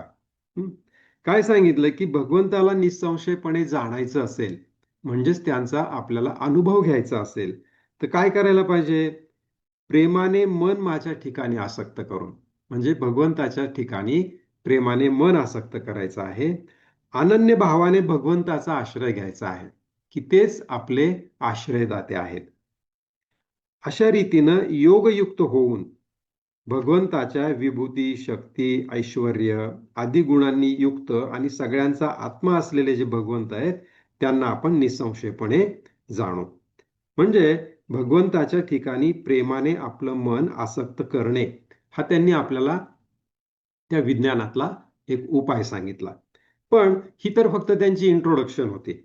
पुढे ते काय म्हणतायत, मी तुला विज्ञानासह तत्वज्ञान संपूर्ण सांगेन. म्हणजे ज्ञान तर सांगितलेलंच आहे, पण पुन्हा एकदा त्याची रिव्हिजन करील, पण त्याच्या जोडीला आता मी तुला काय सांगणार आहे, त्या ज्ञानाचा अनुभव कसा घ्यायचा प्रत्यक्ष ते सांगणार आहे. ते जाणलं असता या जगात दुसरं जाणण्यासारखं काही शिल्लकच राहत नाही. म्हणजे ह्या विश्वातलं सर्वोच्च असं ज्ञान घेतलं आणि त्या ज्ञानाचा अनुभव सुद्धा घेतला, तर ह्या दोन गोष्टी घेतल्यानंतर मग जगामध्ये काय राहिलं आपल्यासाठी शिल्लक, तर दुसरं काही जाणवायचं शिल्लक राहतच नाही. पण इथे भगवंत आपल्याला सावध करतात की खरं तर प्रत्येकाच्याच नशिबात हे येत नाही. हजारो मनुष्यात कोणीतरी एखादा माझ्या प्राप्तीसाठी प्रयत्न करतो. अगदी हजारोमध्ये कुणाला तरी असं वाटतं की आपण जाणून घ्यावं की आपल्या पूर्वजांनी काय लिहून ठेवलंय, गीता काय सांगते, संत काय सांगतात, तर हे करावं असं प्रत्येकाला नाही वाटत. हे हजारोमध्ये एखाद्याला वाटतं. आणि असे जे प्रयत्न करतात अशा हजारो योग्यामध्ये सुद्धा एखादाच मतपरायण होतो आणि मला खऱ्या स्वरूपाने जाणतो. म्हणजे जाणण्याची इच्छा जरी असली, भगवंताला प्राप्तीसाठी प्रयत्न जरी केले, तरी प्रत्येकाचंच नशीब इतकंही चांगलं नसतं की त्याला ते योग्य गुरु मिळतील, त्याला ते योग्य ज्ञान मिळेल, तो योग्य मार्गावर चालेल आणि तिथपर्यंत जाऊन पोहोचेल. त्यामुळे अशा हजारो प्रयत्न करणाऱ्यांमध्ये सुद्धा काही मोजक्या लोकांपर्यंतच हे नीट व्यवस्थित पोहोचत असतं असं भगवंत सांगतात. पुढे आता आपण बघूयात की ह्या स्लाइडवरती बघा की ज्ञान जे आहे किंवा तत्वज्ञान, तर त्याच्याबद्दल आपण पुन्हा थोडीशी रिव्हिजन करूया. की भगवंत म्हणतात मी संपूर्ण जगाचे कारण आहे आणि ही परा आणि अपरा ही माझी प्रकृती आहे. ते 7.6 पासून तर 7.7 पर्यंत भगवंत सांगतात की ह्या प्रकृतीचं, ह्या संपूर्ण जगाचं कारण मी आहे. म्हणजे ही इथं आपल्याला त्यांनी ज्ञान दिलेलं आहे. आपण बघूयात ह्या अध्यायामध्ये की 7.6 मध्ये ते सांगतात की तू असं समज, सर्व भूत मात्र ह्या दोन प्रकृतीपासून उत्पन्न झालेल्या आहेत. म्हणजे कुठल्या? परा आणि अपरा ह्या दोन प्रकृती एकत्र करून त्याच्यापासून हे सगळे भूत मात्र उत्पन्न झाले आहेत. मी सर्व जगाची उत्पत्ती व प्रलय आहे. म्हणजे ह्या उत्पत्तीला प्रलयाला कारण कोण आहे? मी आहे. म्हणजे प्रकृती करते, पण प्रकृती सुद्धा ती माझ्या आधारानेच करते. अर्थात सर्व जगाचं मूळ कारण मी आहे. हे धनंजया, आता तेच एकदा तर सांगितलं, पण ते सांगितलेलं पुन्हा पक्क करतायत. कसं पक्क करतायत? हे धनंजया, माझ्याहून निराळे दुसरे कोणतेही परम कारण नाही. म्हणजे वरच्या वाक्यात सकारात्मक सांगितलं आणि आता इथे ते कन्फर्म करण्यासाठी नकारात्मक पण सांगतायत की माझ्या वाचून दुसरं निराळं कुठलंही कारण नाही. हे संपूर्ण जग दोऱ्यात दोऱ्याचे मणी ओवावे तसे माझ्यात ओवलेले आहे. म्हणजे दोऱ्याचे जर आपण मणी केले आणि त्या मण्यांचा जर हार केला, तर तो हार ओवण्यासाठी पण दोराच वापरावा लागेल. दिसताना तो हार दिसेल की मणी पण आहेत आणि त्याला धारण करणारा दोरा पण आहे, पण वास्तवामध्ये काय आहे? ते दोन्ही पण एकच आहे. तर तसंच भगवंत आणि ही सृष्टी ही तशी वास्तवामध्ये एकच आहे, परंतु आपल्याला असं दिसतं की भगवंतांनी या सृष्टीला काय केलेलं आहे? तोलून धरलेलं आहे किंवा त्यांच्या आधाराने ती वेगळी आहे असं आपल्याला वाटतं. आता आपण पुढे बघूया की पराप्रकृती. तर पराप्रकृतीमध्ये जिच्या योगे जग धारण केले जाते ती जीवरूप पराप्रकृती, पण त्यांच्यातही मी नाही आणि माझ्यातही ते नाहीत. म्हणजे भगवंत काय म्हणतायत की त्यांच्यामुळे ती प्रकृती निर्माण झाली आहे, पण याचा अर्थ ती प्रकृती म्हणजे मी आहे का? तर नाहीये. हे ते आपल्याला 8व्या श्लोकापासून 12व्या श्लोकापर्यंत पराप्रकृतीबद्दल सांगतायत. आपण बघूया काय म्हणतात ते, की ती पराप्रकृती काय आहे. पण त्याच्या अगोदर आपण 4था आणि 5वा श्लोक बघू वरचा. त्या श्लोकामध्ये अपराप्रकृतीबद्दल दिलेला आहे आणि इथे खाली पराप्रकृतीबद्दल दिलेला आहे. तर अपराप्रकृती ही अष्टधा प्रकृती आहे. 4थ्या आणि 5व्या श्लोकात सांगितलेली. आपण त्याचा चांगला अभ्यास याच्यापूर्वीच केलेला आहे की पृथ्वी, पाणी, अग्नी, वायू, आकाश, मन, बुद्धी आणि अहंकार अशी ही 8 प्रकारात विभागलेली माझी प्रकृती आहे. ती अपरा आहे, म्हणजे ती अचेतन आहे. त्याच्यामध्ये चेतना नाहीये. मन, बुद्धी, अहंकार हे सुद्धा काय आहेत? तर ती सुद्धा कार्य आहेत आपल्या मनाची. ती स्वतः चेतन नाहीयेत. आणि पृथ्वी, पाणी, अग्नी, वायू, आकाश हे सुद्धा स्वतः चेतन नाहीयेत. ही सुद्धा काय आहेत? अचेतन प्रकृती आहे. आता ह्या अचेतन प्रकृतीपासून वेगळी जिच्या योगाने ही अचेतन प्रकृती चेतन होते, जिच्या योगाने सगळं जग धारण केलं जातं, ती माझी जीवरूप पराप्रकृती आहे आणि ती सचेतन आहे. तर परा आणि अपराबाबत आपण रिव्हिजन करूया. आपल्याला माहिती आहे की जेव्हा काहीच नसतं तेव्हा फक्त ते पुरुषोत्तम किंवा नारायण असतात. त्यानंतर त्यांच्यामधून प्रकृती निर्माण होते की ही प्रकृती त्यांची दोन प्रकारची आहे. एक अपरा प्रकृती आणि दुसरी परा प्रकृती. तर ही अपरा प्रकृतीचं स्वरूप अष्टधा आहे. तर अष्टधा म्हणजे पृथ्वी, आप, तेज, वायू आणि आकाश ही पंचमहाभूत, आणि मन, बुद्धी आणि अहंकार ही तीन तत्व. अशा रीतीनं 5 आणि 3 8 त्याला अपरा प्रकृती किंवा अष्टधा प्रकृती असं म्हणतात. ही जी पृथ्वी, आप, तेज, वायू आणि आकाश आहे, ह्याच्यामधून आपलं शरीर तयार झालं. आपण जर शरीराचं विश्लेषण केलं तर हे ह्या 5 तत्वांपासून बनलेलं आहे. त्यानंतर आपल्या शरीरामध्ये आणखीन 3 तत्व आहेत. ते म्हणजे आपल्याला मन आहे, बुद्धी आहे आणि अहंकार आहे. म्हणजे ह्या अष्टधा प्रकृतीपासून आपलं शरीर आणि मन, बुद्धी, अहंकार अशी एकंदरीत 4 कोश तयार झाले. पण आपल्या शरीरात असलेला जो शेवटचा कोश आहे, प्राणमय कोश, प्राणशक्ती, ती कुठून आली? कारण प्राणमय कोश किंवा प्राणशक्ती ही तर अष्टधा प्रकृतीमध्ये नाहीये आणि आपल्या शरीरात तर प्राण आहेत. मग ते कुठून आले? तर परमेश्वराची जी प्रकृती 2 भागात विभागलेली आहे, परा आणि अपरा, त्यातल्या परा प्रकृतीमधून प्राण आलेला आहे. आणि हाच प्राण आपल्याला 5व्या कोशाच्या रूपाने प्राप्त झाला. आणि म्हणूनच भगवंतानी आपल्याला सांगितलं की प्राणी मात्रांमधील जीवन मी आहे, असं ते म्हणाले. म्हणजे जो जिवंतपणा आहे प्रत्येक ठिकाणी, जसं फुलातील वास भगवंत आहे, सूर्यातील प्रकाश भगवंत आहेत, तसं प्राणी मात्रातील प्राण हे सुद्धा कोण आहेत? हे भगवंतच आहे. म्हणजे अशा रीतीनं आपल्याला पंचकोश प्राप्त झाले. पण पंचकोश जरी प्राप्त झालेले असले तरी हा जो अहंकार आहे हा फक्त आकार आहे. ह्या आकारामधला जो शुद्ध मी होता तो आपल्याला पुरुषोत्तमामधून प्राप्त झाला आणि त्यालाच आपण जीवात्मा म्हणतो. म्हणजे अशा रीतीनं त्या जीवात्म्यानं आकार घेतला, त्याला हे 5 कोश प्राप्त झाले आणि अशा रीतीनं आपण सगळे प्राणी मात्र तयार झालो. तर असं हे परा आणि अपरा प्रकृतीबाबत आपण पुन्हा एकदा थोडक्यात रिव्हिजन केले. तर इथे जे तुम्हाला डाव्या हाताला मी दिलंय, दाखवलंय परा प्रकृती, तर तिच्याबद्दल आता भगवंत पुढे सांगतायत 8व्या श्लोकामध्ये की पाण्यातील रस आहे, चंद्र सूर्यातील प्रकाश आहे, सर्व वेदातील ओंकार आहे, आकाशातील शब्द आहे आणि पुरुषांतील पुरुषत्व आहे.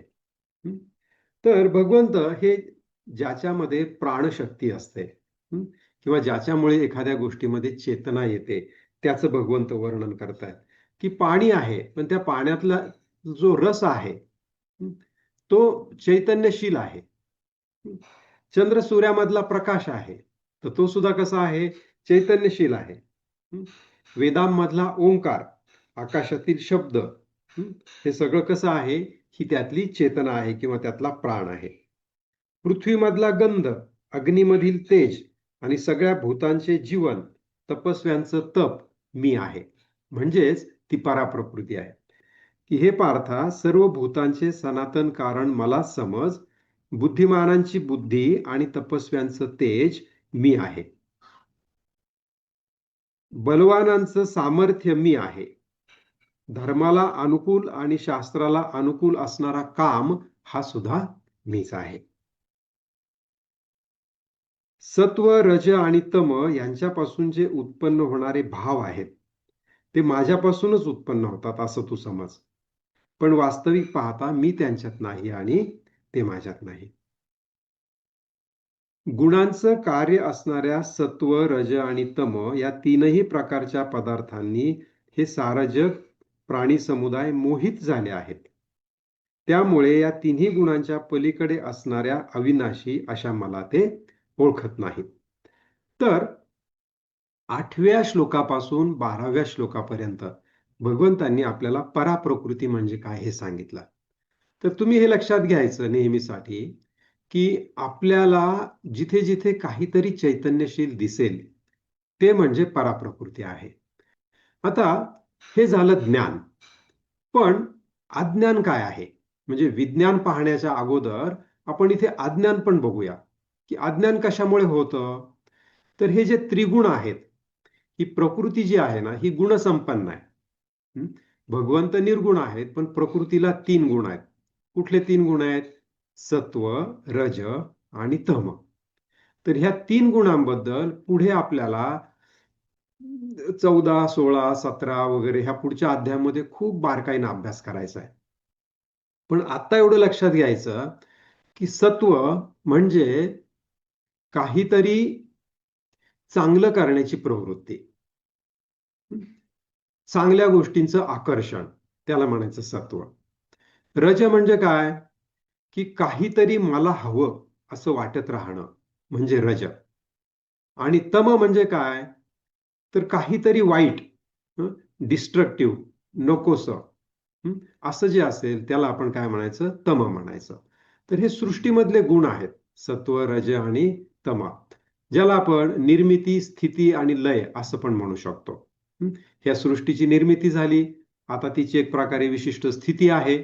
स्थिती म्हणजे पृथ्वी सातत्यानं सूर्याभोवती फेऱ्या घेते आहे, सूर्य आपला आकाशगंगेत फिरतो आहे, ही एक विशिष्ट स्थिती आहे. आणि त्याच्यानंतर लय, एक दिवशी पुन्हा हा सगळ्याचा लय होणार आहे सृष्टीचा. तर अशा रीतीनं निर्मिती, स्थिती आणि लय किंवा सत्व, रज आणि तम हे सृष्टीचे गुणच आहेत, मूळ गुण. पण हे जे गुण आहेत ना, ह्या गुणांना प्राणी समुदाय मोहित होतो. म्हणजे आपल्याला त्याचा मोह पडतो. कुणाला सत्वाचा मोह पडतो, कुणाला रजाचा मोह पडतो, तर कुणाला तमाचा मोह पडतो. तर ह्या मोहाच्या पलीकडे जाणं आवश्यक आहे. सत्वाचा रज मोह पडतो म्हणजे काय? की खूप चांगल्या गोष्टींचाही मोह होतो, की सातत्यानं क्लासला जाऊन बसावं, सातत्यानं भजन कीर्तन करावं, सातत्यानं भगवद्गीतेचाच अभ्यास करावा असं वाटत राहणं. हा पण काय एक प्रकारचा सात्विक मोह झाला. खरं तर हे मिळालं तरी ठीक आहे, मला नाही मिळालं तरी पण ठीक आहे. त्याची चुटपुट नाही लागली पाहिजे आपल्याला. आज सत्संग नाही झाला माझा, ठीक आहे. आज माझ्याच्याने देवपूजा घडली नाही, ठीक आहे. म्हणजे मी मुद्दाम न करणं वेगळं आळसामुळे, ज्याला तमोगुण म्हटलेलं आहे. पण सत्वगुण प्रबळ असताना सुद्धा काही कार्यामुळे किंवा काही माझ्या जबाबदाऱ्या मला निभवायच्या असल्यामुळे मी आज हे महत्वाची कामं नाही करू शकलो, तर त्याच्या मोहात नाही पडलेलो आपण, म्हणजे त्याच्यापासून आपण मुक्त असतो. प्रत्येक गुण आपल्याला बांधतो. गुण याचा अर्थच ह्या संस्कृत शब्द आहे, आणि या संस्कृत शब्दाचा अर्थ आहे दोरी. दोरीच्या साहाय्याने बांधलं जातं. तर तसंच सत्वगुण पण तुम्हाला बांधतो, रजगुण पण बांधतो. सतत काहीतरी मिळवण्याची अपेक्षा असणं किंवा इच्छा असणं म्हणजे रजोगुण आहे. आणि तो काय करतो? तो तुम्हाला बंधनात टाकतो. तुम्ही त्या संपत्तीच्या, सत्तेच्या, व्यक्तीच्या बंधनात जाता. तुमच्या मनाप्रमाणे नाही घडलं की मग तुम्ही दुःखी होता, त्यालाच बंधन म्हणायचं. आणि शेवटी आहे तमोगुण. तर ह्या तीनही गुणांच्या, काय म्हणतायत भगवंत इथे 13वा श्लोक आहे, की गुणांचं कार्य असलेल्या सात्विक, राजसिक आणि तमसिक या तिन्ही प्रकारच्या पदार्थांनी हे जगसमुदाय मोहित झालंय, त्यांना मोह पडलेला आहे. त्यामुळे या तिन्ही गुणांच्या पलीकडे असणाऱ्या अविनाशी अशा मला ते ओळखतच नाहीत. म्हणजेच भगवंताला जर ओळखायचं असेल तर आपल्याला काय करायला पाहिजे? ह्या 3 गुणांच्या पलीकडे जायला पाहिजे. आणि या 3 गुणांच्या पलीकडे जायचं असेल तर आपल्याला या 3 गुणांचा अगोदर चांगला अभ्यास केला पाहिजे, नाही का? म्हणजे यांची जर व्यवस्थित आपल्याला माहिती असेल तरच आपल्याला काय करता येईल? त्यांच्या पलीकडे जाता येईल. तर त्यामुळे या 3 गुणांचा अभ्यास इथून पुढच्या अध्यायामध्ये, विशेष 18व्या अध्यायापर्यंत तो सातत्यानं सुरू राहणार आहे. त्यानंतर पुढे भगवंत म्हणतायत 15व्या श्लोकामध्ये, काय म्हणतायत? की मायेनं ज्याचं ज्ञान हिरावून घेतलं. वरती काय म्हटले? की 3 प्रकारच्या पदार्थांनी प्राणी समुदाय मोहित झाले.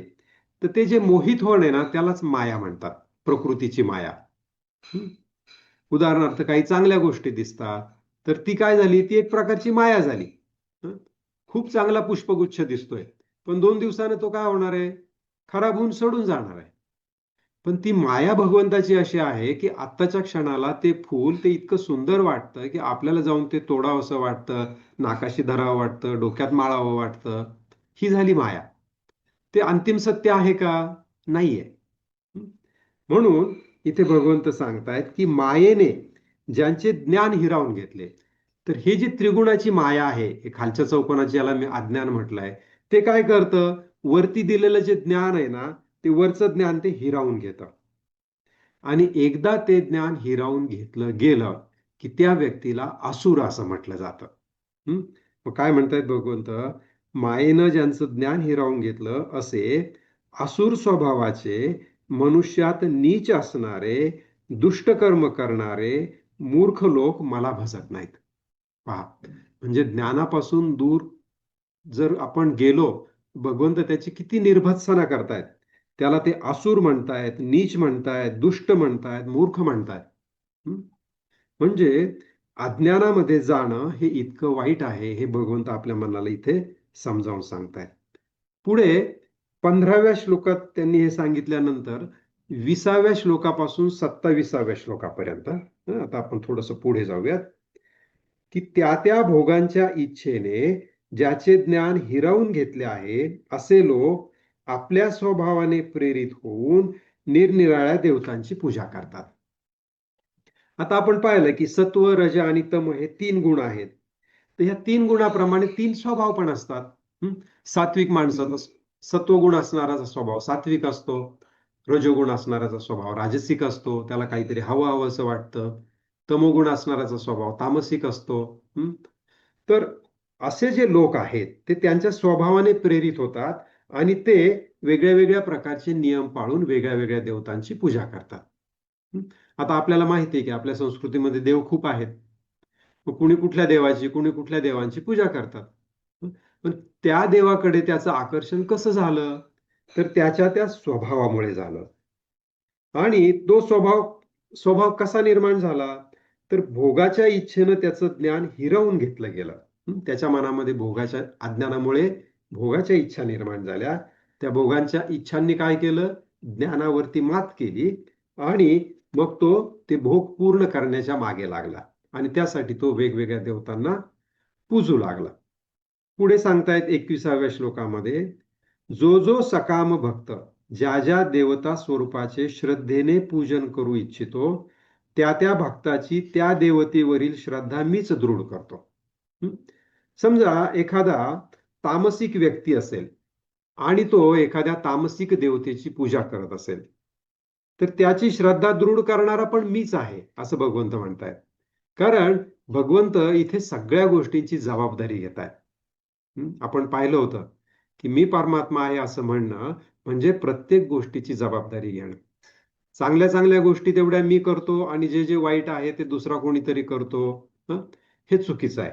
तर भगवंत म्हणतायत की त्या माणसाची श्रद्धा मीच दृढ करतो, कारण माझ्याशिवाय काही नाहीच आहे. माझ्या चैतन्यानेच सत्व रजतम काम करतायत. त्या व्यक्तीमध्ये तामसिक गुण जास्त झालाय. आता त्यानं जाणीवपूर्वक तो तामसिक गुण कमी केला पाहिजे आणि सत्वगुणाच्या दिशेनं चाललं पाहिजे, पण तो ते करत नाहीये. अर्थात हे जे काही चाललंय त्याच्यामध्ये त्याच्या पाठीमागची चेतना माझी आहे, प्रेरणा माझी नाही, ती चेतना माझी आहे. पुढे म्हणतात, त्या तो ज्या श्रद्धेनं युक्त होऊन देवतेचं पूजन करतो त्या देवतेकडून मीच ठरविलेले ते इच्छित भोग निश्चितपणे मिळवितो. आता सात्विक, राजसिक आणि तामसिक या 3 माणसांनी 3 वेगळ्या वेगळ्या देवतांची पूजा केली असं आपण समजू, किंवा 3 वेगळ्या वेगळ्या प्रकारच्या पूजा पद्धती ते वापरतात. तर त्यांना त्यांचे भोग मिळतील सुद्धा कदाचित त्या पूजामुळे. तर ते भोग सुद्धा देणारा कोण आहे? ते भोग देणारा पण मीच आहे. म्हणजे ब्रह्मा पण मीच आहे, विष्णू पण मीच आहे, महेश्वर पण मीच आहे. त्या माझं जे माझ्यातली जी चेतना आहे ती प्रकृतीमधून ज्या ज्या रूपाने प्रकट होते त्या रूपाला ते नाव मिळालेलं आहे. जेव्हा ती चेतना निर्मितीच्या रूपाने प्रकट होते तेव्हा त्याला ब्रह्मा हे नाव मिळतं. जेव्हा ती चेतना स्थिती ह्या दिशेनं कार्य करते तेव्हा त्याला विष्णूचं नाव मिळतं. आणि जेव्हा ती चेतना डिस्ट्रक्टिव्ह किंवा विनाश करते तेव्हा त्याला महेश्वराचं नाव मिळतं. आणि मी तर महाविष्णू आहे. भगवंताला जरी आपण विष्णू म्हणत असलो तरी ते खरे कोण आहेत? ते महाविष्णू आहेत, ते परब्रह्म आहेत. या तीनही चेतना देणारे तेच आहेत. म्हणून ते काय म्हणतात की त्या देवतेकडून मीच ठरविलेले ते इच्छित भोग निश्चितपणे देत असतो. पुढे म्हणतायत त्या मंदबुद्धी लोकांचं ते फळ नाशिवंत असतं. त्यांना फळ मिळतं, पण ते कसं असतं? ते नाशवंत असतं.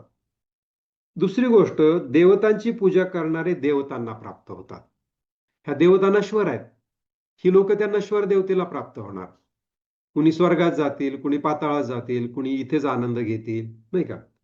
परंतु माझे भक्त, जो भक्त ह्या ज्ञानामध्ये राहतो, त्रिगुणाच्या अतीत होऊन जो भगवंताची भक्ती करतो, जो श्रीकृष्णाचा भक्त आहे, जो सांख्ययोग, ध्यानयोग, भक्तियोग, कर्मयोग याचं जो अनुसरण करतो, त्याला आपण भक्त म्हणायचं.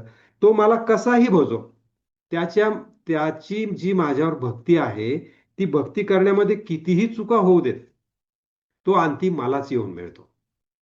म्हणजे इथे भगवंतांनी त्या विज्ञानाची थोडीशी एक ओळ इथे आपल्याला समजावून सांगितली. पुढे 24व्या श्लोकात सांगतात की मूढ लोक, म्हणजे आता आपला अज्ञानांचा अभ्यास चालू आहे बरं का. इथे खाली श्लोकांचे नंबर लिहिलेले आहेत तुमच्या स्लाइडवर. तर 24व्या श्लोकात सांगतात, मूढ लोक माझ्या सर्वश्रेष्ठ अविनाशी अशा परमभावाला न जाणता मन इंद्रियांच्या पलीकडे असणाऱ्या परमात्म स्वरूप मला मनुष्याप्रमाणे जन्म घेऊन प्रगट झालेला मानतात. म्हणजे त्यांना हे ब्रह्म, हे परब्रह्म काय आहे हे त्यांना समजतच नाही. त्यांना असं वाटतं की ही देव म्हणजे सुद्धा आमच्यासारखीच कुणीतरी माणसं आहेत, किंवा थोडे शक्तिशाली आहेत कुणीतरी, आणि आपण त्यांना जे मागू, त्यांची आपण पूजा अर्चा केली की आपल्याला हवं ते त्या देतील, असा त्यांचा भाव असतो. असे ते मूढ लोक आहेत, ते माझ्या परमभावाला जाणत नाहीत. पुढे काय म्हणतात 25व्या श्लोकात, आपल्या योगमायेने लपलेला, भगवंतांची ही माया आहे आणि ती अतिशय शक्तिशाली आहे. तुम्ही पहा, एखादी वस्तू, एखादी व्यक्ती, ती व्यक्ती, त्या व्यक्तीचं सौंदर्य, त्या वस्तूचं सौंदर्य आपल्या मनाला किती भुरळ घालतं, नाही का? बाजारात एखादी नवीन गाडी आली, मिठाईच्या दुकानातला एखादा पदार्थ दिसला, आपल्याला कसा तो स्वतःकडे ओढून घेतो. दोन व्यक्ती असतील, दोन मित्र असतील, दोन प्रेमी असतील, तर ते सुद्धा काय करतात, एकमेकाला आकर्षून घेतात. त्या देहाच्या पलीकडे असणारं ते चैतन्य आणि माझ्यातलं चैतन्य हे एकच आहे. त्या चैतन्याला स्त्रीत्व पण नाही आणि पुरुषत्व पण नाहीये. म्हणजेच त्या मायेच्या मागे ते चैतन्य लपलं. म्हणून भगवंत काय म्हणताय, आपल्या योगमायेने लपलेला मी सर्वांना प्रत्यक्ष दिसत नाही. प्रत्यक्ष दिसताना काय दिसते? ती माया दिसते.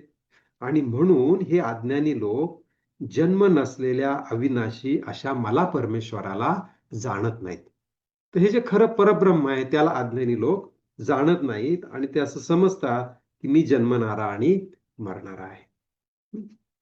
पुढे 26व्या श्लोकात सांगतात, हे अर्जुना, पूर्वी होऊन गेलेल्या, वर्तमान काळातील आणि पुढे होणाऱ्या सर्व प्राण्यांना मी जाणतो, पण श्रद्धा भक्ती नसलेला कोणीही मला जाणत नाही.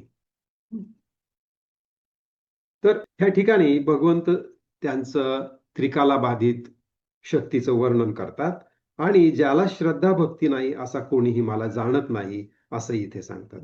हे भारता, सृष्टीत इच्छा आणि द्वेष यामुळे उत्पन्न झालेल्या सुख आणि दुःख रूप द्वंद्वाच्या मोहाने सर्व प्राणी अत्यंत अज्ञानाला प्राप्त होतात. तर आपण जे समत्वाबद्दल तुम्हाला मी सांगितलेलं होतं दुसऱ्या दिवशी वर्गात, की विरुद्धार्थी शब्द आले की त्याच्या खाली खूण करा, तर तो इथे आलेला आहे. पहा की ह्या सृष्टीमध्ये इच्छा म्हणजे काहीतरी हवं आणि द्वेष म्हणजे काहीतरी नको, ह्याच्यातून काय होतं, एकतर सुख मिळतं किंवा दुःख मिळतं. जे हवं आहे त्याच्यातून सुख मिळेल, जे नको आहे त्याच्यातून दुःख मिळेल आणि द्वंद्व निर्माण होईल. तर ह्या द्वंद्वामुळे आपण अज्ञानाला प्राप्त होतो आणि म्हणून आपल्याला ह्या द्वंद्वाच्या पार जाणं आवश्यक आहे आणि ते पार जाण्यासाठी आपल्याला ज्ञानाचा उपयोग होतो. तर अशा रीतीने इथे आपण 20व्या श्लोकापासून 27व्या श्लोकापर्यंत हे अज्ञानाबद्दलचं जाणून घेतलं. आता आपण बघूया की भगवंत विज्ञान कसं सांगतायत. तर ह्या विज्ञानामध्ये भगवंत काय म्हणतायत की 14व्या श्लोकात. आता आपण पुन्हा पाठीमागे जाऊया. 14व्या श्लोकात काय सांगतायत भगवंत? ही अलौकिक अर्थात अति अद्भुत त्रिगुणात्मक माझी माया पार होण्यास कठीण आहे, परंतु जे केवळ मलाच निरंतर भजतात ते या मायेला ओलांडून जातात, म्हणजे संसार तरून जातात. तर इथं भगवंत आपल्याला विज्ञान सांगतायत की हे ज्ञान घेतल्यानंतर भगवंताला कसं प्राप्त करायचं प्रत्यक्षात, त्यांचा अनुभव कसा घ्यायचा प्रत्यक्षात प्रयोगशाळेमध्ये घेतल्यासारखा. तर त्याच्यासाठी ते सांगतात की मला निरंतर भजणं आवश्यक आहे. मला निरंतर भजतात ते ह्या मायेला ओलांडून जातात. पुढे 15व्या श्लोकात सांगतात मूर्ख लोक मला भजत नाहीत, म्हणजे ते अज्ञानी आहेत. म्हणजे जे वरच्या श्लोकामध्ये सकारात्मक वाक्यरचनेत सांगितलं तेच पुन्हा दृढ करण्यासाठी भगवंत त्याच्या नंतरच्या श्लोकामध्ये नकारात्मक वाक्यरचना करून सांगतात की मला निरंतर भजणारे मायेला ओलांडून जातात. आणि 15व्या श्लोकात म्हणतात मूर्ख लोक मला भजत नाहीत. का? कारण मायेनं त्यांचं ज्ञान हिरावून घेतलेलं आहे. ते आसुर स्वभावाचे झालेत, ते मनुष्यामध्ये नीच आहेत आणि ते दुष्ट कर्म करणारे आहेत. पुढे भगवंत 16व्या श्लोकात सांगतात हे भरतर्षभ, उत्तम कर्म करणारे अर्थार्थी, आर्त, जिज्ञासू आणि ज्ञानी असे 4 प्रकारचे लोक मला भजतात. म्हणजे आता भगवंताला जे लोक भजतात त्याच्या सुद्धा भगवंतांनी 4 कॅटेगरी सांगितलेल्या आहेत. आणि ह्या कॅटेगरी सुद्धा सत्व, रज आणि तम ह्याच्यामुळे निर्माण होतात. तर याच्याबद्दल आपण 18व्या अध्यायामध्ये खूप विस्ताराने बघणार आहोत की सत्व, रज, तममुळे माणसांच्या कॅटेगरी कशा निर्माण होतात. परंतु सगळ्यात खालची कॅटेगरी आहे त्याला अर्थार्थी म्हणतात. म्हणजे तो भगवंताला भजतो, पण कशासाठी भजतो? काहीतरी मिळावं म्हणून. अर्थ म्हणजे काय? की काहीतरी मिळणं. म्हणजे काहीतरी प्राप्त करण्यासाठी तो भगवंताला भजतो. ती सगळ्यात खालची स्थिती आहे, म्हणून त्याला आपण क्षुद्र म्हणतो किंवा गीतेच्या भाषेमध्ये शूद्र म्हटलेला आहे. दुसरा भक्त आहे त्याने सांगितलंय आर्त. म्हणजे तो काय करतो? भगवंताला आर्ततेने विनवणी करतो. काय विनवणी करतो? की हे प्रभू, मला जे हवं आहे ते माझं मी मिळवील, पण तू माझ्या पाठीशी उभा राहा, तू मला शक्ती दे. अर्थार्थी काय म्हणत होता? मला जे पाहिजे तेच तू मला दे आणून. आणि अर्थभक्त काय म्हणतो? माझं मी मिळवेल, तू कष्ट घेऊ नको, पण तुझा आशीर्वाद माझ्या पाठीमागे राहू दे. म्हणजे त्याचं पण लक्ष वस्तूवरच आहे आणि त्यासाठीच तो भगवंताची प्रार्थना करतोय. परंतु ती प्रार्थना कशी आहे? तर ती आर्त आहे. तो भगवंताला शक्तीची प्रार्थना करतो. तिसरा आहे जिज्ञासू. तो ज्ञान घेऊ इच्छितो आणि ज्ञानाच्या सहाय्यानं तो भगवंतालाच प्राप्त करू इच्छितो. आणि चौथा आहे की ज्यानं ज्ञान प्राप्त करून घेतलेलं आहे. तर अशा रीतीनं हे 4 प्रकारचे लोक मला भजतात असं भगवंत सांगतायत हे विज्ञान स्पष्ट करताना. पुढे ते आपल्याला 17व्या श्लोकात सांगतात की मला कोण प्रिय आहे. म्हणजे त्यांनी उपाय तर सांगितला, आता विज्ञानाचा उपाय सांगितला की मला भजणं हाच एक उपाय आहे. आता ते प्रिय कोण आहे भगवंताला? तर माझ्या ठिकाणी ऐक्य भावाने स्थित असलेला. आता भगवंताला भजायचं म्हणजे नक्की काय करायचं? तर भगवंत सांगतायत की भजणं म्हणजे काय ते इथं स्पष्ट करतायत की माझ्या ठिकाणी ऐक्य भावाने स्थित व्हा. म्हणजे जे आपण आज ध्यान केलं, ह्या ध्यानामध्ये आपण काय केलं? आत्म्याला परमात्म्यात लावलं. म्हणजेच भगवंताच्या ठिकाणी ऐक्य भावाने स्थित झालो. आणि ते करत असताना आपल्या मनामध्ये प्रेम असावं आणि भक्ती असावी. मीच भगवंत आहे असं म्हणून एक अहंकार नसावा. तर मी प्रभू सोबत आता एकरूप होतो आहे. हे प्रभू, हे भगवंत अतिशय दयाळू आहेत, सर्व शक्तिमान आहेत. मी त्याचा एक थेंब आहे आणि हा थेंब आता त्या सागरामध्ये काय होतो आहे? विलीन होतो आहे. हा सागर अतिशय प्रेमपूर्वक मला स्वतःमध्ये विलीन करून घेतो आहे. अशी भक्ती भावना ठेवून काय करायचं आहे? त्याच्यासोबत एकरूप व्हायचं. म्हणून काय म्हटलंय पुढे त्यांनी? अनन्य प्रेम भक्ती असलेला ज्ञानी अतिउत्तम होय. मला तत्वतः जाणणाऱ्या ज्ञानी माणसाला मी अत्यंत प्रिय आहे आणि तो ज्ञानी मला प्रिय आहे. म्हणजे भक्ताचे 4 प्रकार सांगितले, पण त्यातला ज्ञानी मला प्रिय आहे. का? कारण तो माझ्या ठिकाणी ऐक्यभावाने राहतो. आता हे सगळेच उदार आहेत. हे जे 4 भक्ताचे प्रकार सांगितले, हे सगळे उदार आहेत. हे भगवंताशी प्रार्थना करतात, पूजा करतात, मनाने स्वच्छ आहेत. परंतु ज्ञानी साक्षात माझं स्वरूपच आहे. काय म्हणताय? तो ज्ञानी हा साक्षात माझंच स्वरूप आहे असं माझं मत आहे. कारण तो माझ्या ठिकाणी मनबुद्धी असणारा ज्ञानी भक्त अतिउत्तम गती स्वरूप अशा माझ्यामध्येच चांगल्या प्रकारे स्थित असतो. तो भगवंतामध्येच काय झालेला आहे? स्थित झालेला आहे. का? कारण त्याची माझ्या ठिकाणी मनबुद्धी आहे. म्हणजे 17व्या आणि 18व्या श्लोकामध्ये भगवंत मला भजणं म्हणजे काय आहे ह्याचं विश्लेषण देत आहेत. की माझ्या ठिकाणी ऐक्य भावाने राहा, 17व्या श्लोकात सांगितलं. माझ्याबद्दल अनन्य प्रेम, अन्य माझ्या व्यतिरिक्त दुसऱ्या कशाबद्दलच तुला प्रेम वाटू नये. कारण मी तर एकच आहे, सर्व शक्तिशाली परमात्मा. या प्रकृतीची, ह्या मोहाचं प्रेम बाळगायची गरज नाहीये.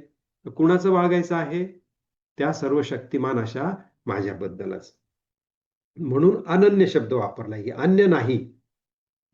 त्याच्याबद्दल प्रेम आणि भक्ती असणं. माझ्या ठिकाणी मन आणि बुद्धी असणं. आपल्या मनामध्ये आणि आपल्या बुद्धीमध्ये कायमस्वरूपी ह्या भगवंताचंच ज्ञान असावं, भगवंताचाच विचार असावा. तर असं त्यांनी सांगितलंय 18व्या श्लोकात. आणि 19व्या श्लोकात काय म्हणतात? की पुष्कळ जन्मांच्या शेवटच्या जन्मात तत्वज्ञान झालेला पुरुष पहा. म्हणजे आपण यापूर्वी भगवंत म्हणताय की तुम्ही अनेक जन्म घेतले आणि आता हा तुमचा शेवटचा जन्म आहे. का? कारण तुम्ही स्वतः तत्वज्ञान झालेले आहात. काय? ते ज्ञान वेगळं आणि तुम्ही वेगळं असं राहिलेलं नाहीये. तुम्ही ते ज्ञानच झालेले आहात. आणि असा पुरुष सर्व काही वासुदेवच आहे. समोरची व्यक्ती वासुदेवच आहे, प्राणी वासुदेवच आहेत, वृक्ष, झाडं, पानं, फुलं, हवा, वारा, पृथ्वी, चंद्र, सूर्य, हे आकाश, सगळं सगळं वासुदेवच आहे. सर्व काही वासुदेवच आहे असं समजून मला भजतो. तो या संपूर्ण ब्रह्मांडामध्ये प्रत्येक ठिकाणी, प्रत्येक कणाकणामध्ये तो काय करतो? मला पाहतो आणि मला भजतो. असा महात्मा अत्यंत दुर्मिळ आहे. काय म्हटलंय भगवंतांनी त्याला? त्याला महात्मा म्हटलंय. आणि तो दुर्मिळ आहे असं सुद्धा म्हटलंय. म्हणजे भजणं म्हणजे काय हे भगवंतांनी आपल्याला या ठिकाणी सांगितलं. पुढे आपण 28व्या श्लोकाकडे जाऊया. तुमचं पान उलटून घ्या. निष्काम भावाने श्रेष्ठ कर्माचं आचरण करणाऱ्या ज्या पुरुषांचं पाप नष्ट झालं आहे, ते रागद्वेषाने उत्पन्न होणाऱ्या द्वंद्वरूप मोहापासून मुक्त असलेले दृढ निश्चयी पुरुष मला सर्व प्रकारे भजतात. म्हणजे इथे सुद्धा भगवंतांनी भजणं म्हणजे काय आहे ते वेगळ्या शब्दात सांगितलंय. की भगवंताला भजणं म्हणजे काय आहे? की निष्काम भावनेने श्रेष्ठ कर्माचं आचरण करणे, रागद्वेषानं उत्पन्न होणारे द्वंद्वरूप मोहापासून मुक्त असणे, दृढ निश्चयी असणे. म्हणजे काय आहे? भगवंताला भजणं आहे. पुढे काय म्हणतात? जे मला शरण येऊन, म्हणजे भगवंताला शरण जाणे, वार्धक्य व मरण यापासून सुटण्याचा प्रयत्न करतात ते पुरुष, ते ब्रह्म, संपूर्ण अध्यात्म आणि संपूर्ण कर्म जाणतात. तर वार्धक्य आणि मरण याच्यापासून सुटण्याचा प्रयत्न करणं, याचा अर्थ हे शरीर जसं आहे तसंच चिरतरून राहावं असं नाही. तर हे जे म्हातारं होणारं शरीर आहे, हे जे रोगी होणारं शरीर आहे, हे जे मरणशील असं शरीर आहे, त्या शरीरापासून तो काय होतो? तो वेगळा होऊन जातो. तो हे जाणतो की हे शरीर मरणशील शरीर मी नाहीच आहे. म्हणजे असा हे मरणशील शरीर मी नाहीच आहे ह्या ज्ञानात स्थित होण्याच्या प्रयत्नात जो असतो तो पुरुष, तो काय जाणतो? तो ब्रह्म म्हणजे काय आहे हे जाणतो, अध्यात्म म्हणजे काय आहे हे जाणतो, आणि कर्म नेमकं काय आहे, कसं करायचं हे पण तो जाणतो. पुढे 30व्या श्लोकात म्हणतात भगवंत, जे पुरुष अधिभूत, अधिदैव व अधियज्ञ यांसह सर्वांच्या आत्मरूप अशा मला अंतकाळी सुद्धा जाणतो, ते युक्त चित्ताचे पुरुष मला जाणतात, म्हणजे मला येऊन मिळतात.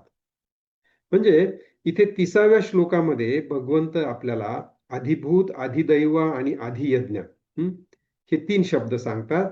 ह्या 3 शब्दांचा विस्तार भगवंतांनी पुढच्या अध्यायामध्ये केलेला आहे. तर जो व्यक्ती अधिभूत म्हणजे काय आहे, अधिदैव काय आहे, अधियज्ञ काय आहे हे पण जाणतो, आणि याच्यासह काय कशाला जाणतो, सर्वांचे आत्मरूप असलेले प्रभू, सर्वांचे आत्मरूप असलेले हे भगवान कृष्ण, आपले महाविष्णू, भगवान नारायण, ते परब्रह्म, त्या परब्रह्माला जो जाणतो, आणि कधीपर्यंत जाणतो, अंतकाळापर्यंत. म्हणजे अंतकाळी जेव्हा शरीर सोडण्याची वेळ येते, सगळ्यात मोठी माणसाची परीक्षा कधी असते, तर अंतकाळ ही त्याची सगळ्यात मोठी परीक्षा. तर अशा त्या मोठ्या परीक्षेच्या वेळेला सुद्धा जो भगवंतासोबत एकरूप राहतो, तो मलाच येऊन मिळतो, असं भगवंतांनी सांगितलंय. आणि याच्याबद्दलचं अधिक भगवान पुढच्या अध्यायामध्ये सांगणार आहेत. तर अशा रीतीने हा ज्ञान विज्ञान योग या ठिकाणी हा अध्याय पूर्ण झाला. तर पुन्हा एकदा तुम्ही जर या समोरच्या चार्टकडे पाहिलं तर तुम्हाला लक्षात येईल की ह्या पूर्ण अध्यायातील 30 श्लोकांची विभागणी कशी आहे, आणि भगवंतांनी ह्या 30 श्लोकामध्ये आपल्याला काय सांगितलंय हे ह्या चार्टमधून तुम्हाला लक्षात येईल की त्यांनी ज्ञान वेगळं आहे आणि विज्ञान वेगळं आहे हे सांगितलं. ज्ञान म्हणजे भगवंत, त्यांची प्रकृती आणि हा जीव ह्याचं ज्ञान असणं, ते तत्वज्ञान शिकणं. आणि विज्ञान म्हणजे भगवंताचा साक्षात अनुभव कसा घ्यायचा ह्याच्याबद्दलचं ज्ञान म्हणजे विज्ञान आहे. आणि हे दोन्ही जाणलं तर आपण भगवंताला निसंशय जाणणार आहोत. तर ज्ञानामध्ये भगवंतांनी आपल्याला परा आणि अपरा अशी त्यांची प्रकृती सांगितली, आणि त्यांनी सांगितलं की हे जर ज्ञान नसेल तर तो माणूस त्रिगुणामुळे मोहित होतो आणि भगवंतापासून दूर जातो. अशा माणसाला भगवंतांनी असुर म्हटलंय. आणि असुर सोडून जे भगवंताला भजतात ते 4 प्रकारचे लोक आहेत, जे विज्ञान याच्या अंतर्गत भगवंतांनी आपल्याला सांगितलं. 4 प्रकारचे लोक किंवा 4 प्रकारचे भक्त. म्हणजे हे 4 भक्त कुठले होते, अर्थार्थी, आर्त, जिज्ञासू आणि ज्ञानी. किंवा शूद्र, वैश्य, क्षत्रिय आणि ब्राह्मण ही प्रवृत्ती मनामध्ये असणारे मानव किंवा मनुष्य, हे 4 भक्तांचे प्रकार सांगितले. आणि भगवंताला प्राप्त करण्यासाठी सगळ्यात श्रेष्ठ भक्त हा ज्ञानी भक्त आहे, कारण तो भगवंताला खरं योग्य पद्धतीनं भजतो. आणि भगवंताला भजणं म्हणजे काय आहे हे भगवंतांनी आपल्याला मला कोण प्रिय आहे आणि मला कोण येऊन मिळतं ह्या 17 ते 19 आणि 28 ते 30 ह्या श्लोकामध्ये विशेषत्वानं सांगितलेलं आहे. तुम्ही जाणीवपूर्वक ह्या श्लोकांचा विशेषत्वानं अभ्यास करा. तर आता आपण इथे थांबूया.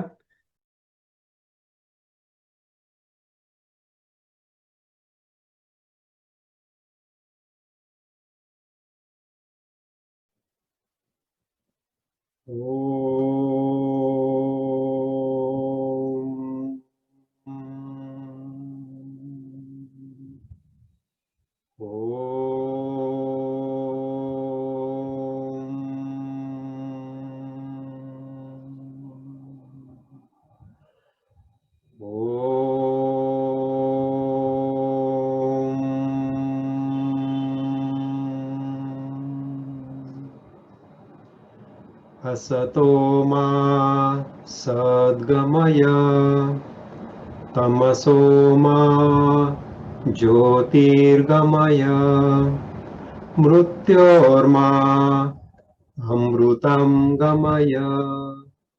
ओम शांती शांती शांतिः. हरिः ओम. श्री गुरुभ्यो नमः. हरिः ओम. ओम श्री विश्वेश्वराय नमः. ओम श्री ऋषि प्रभाकराय नमः.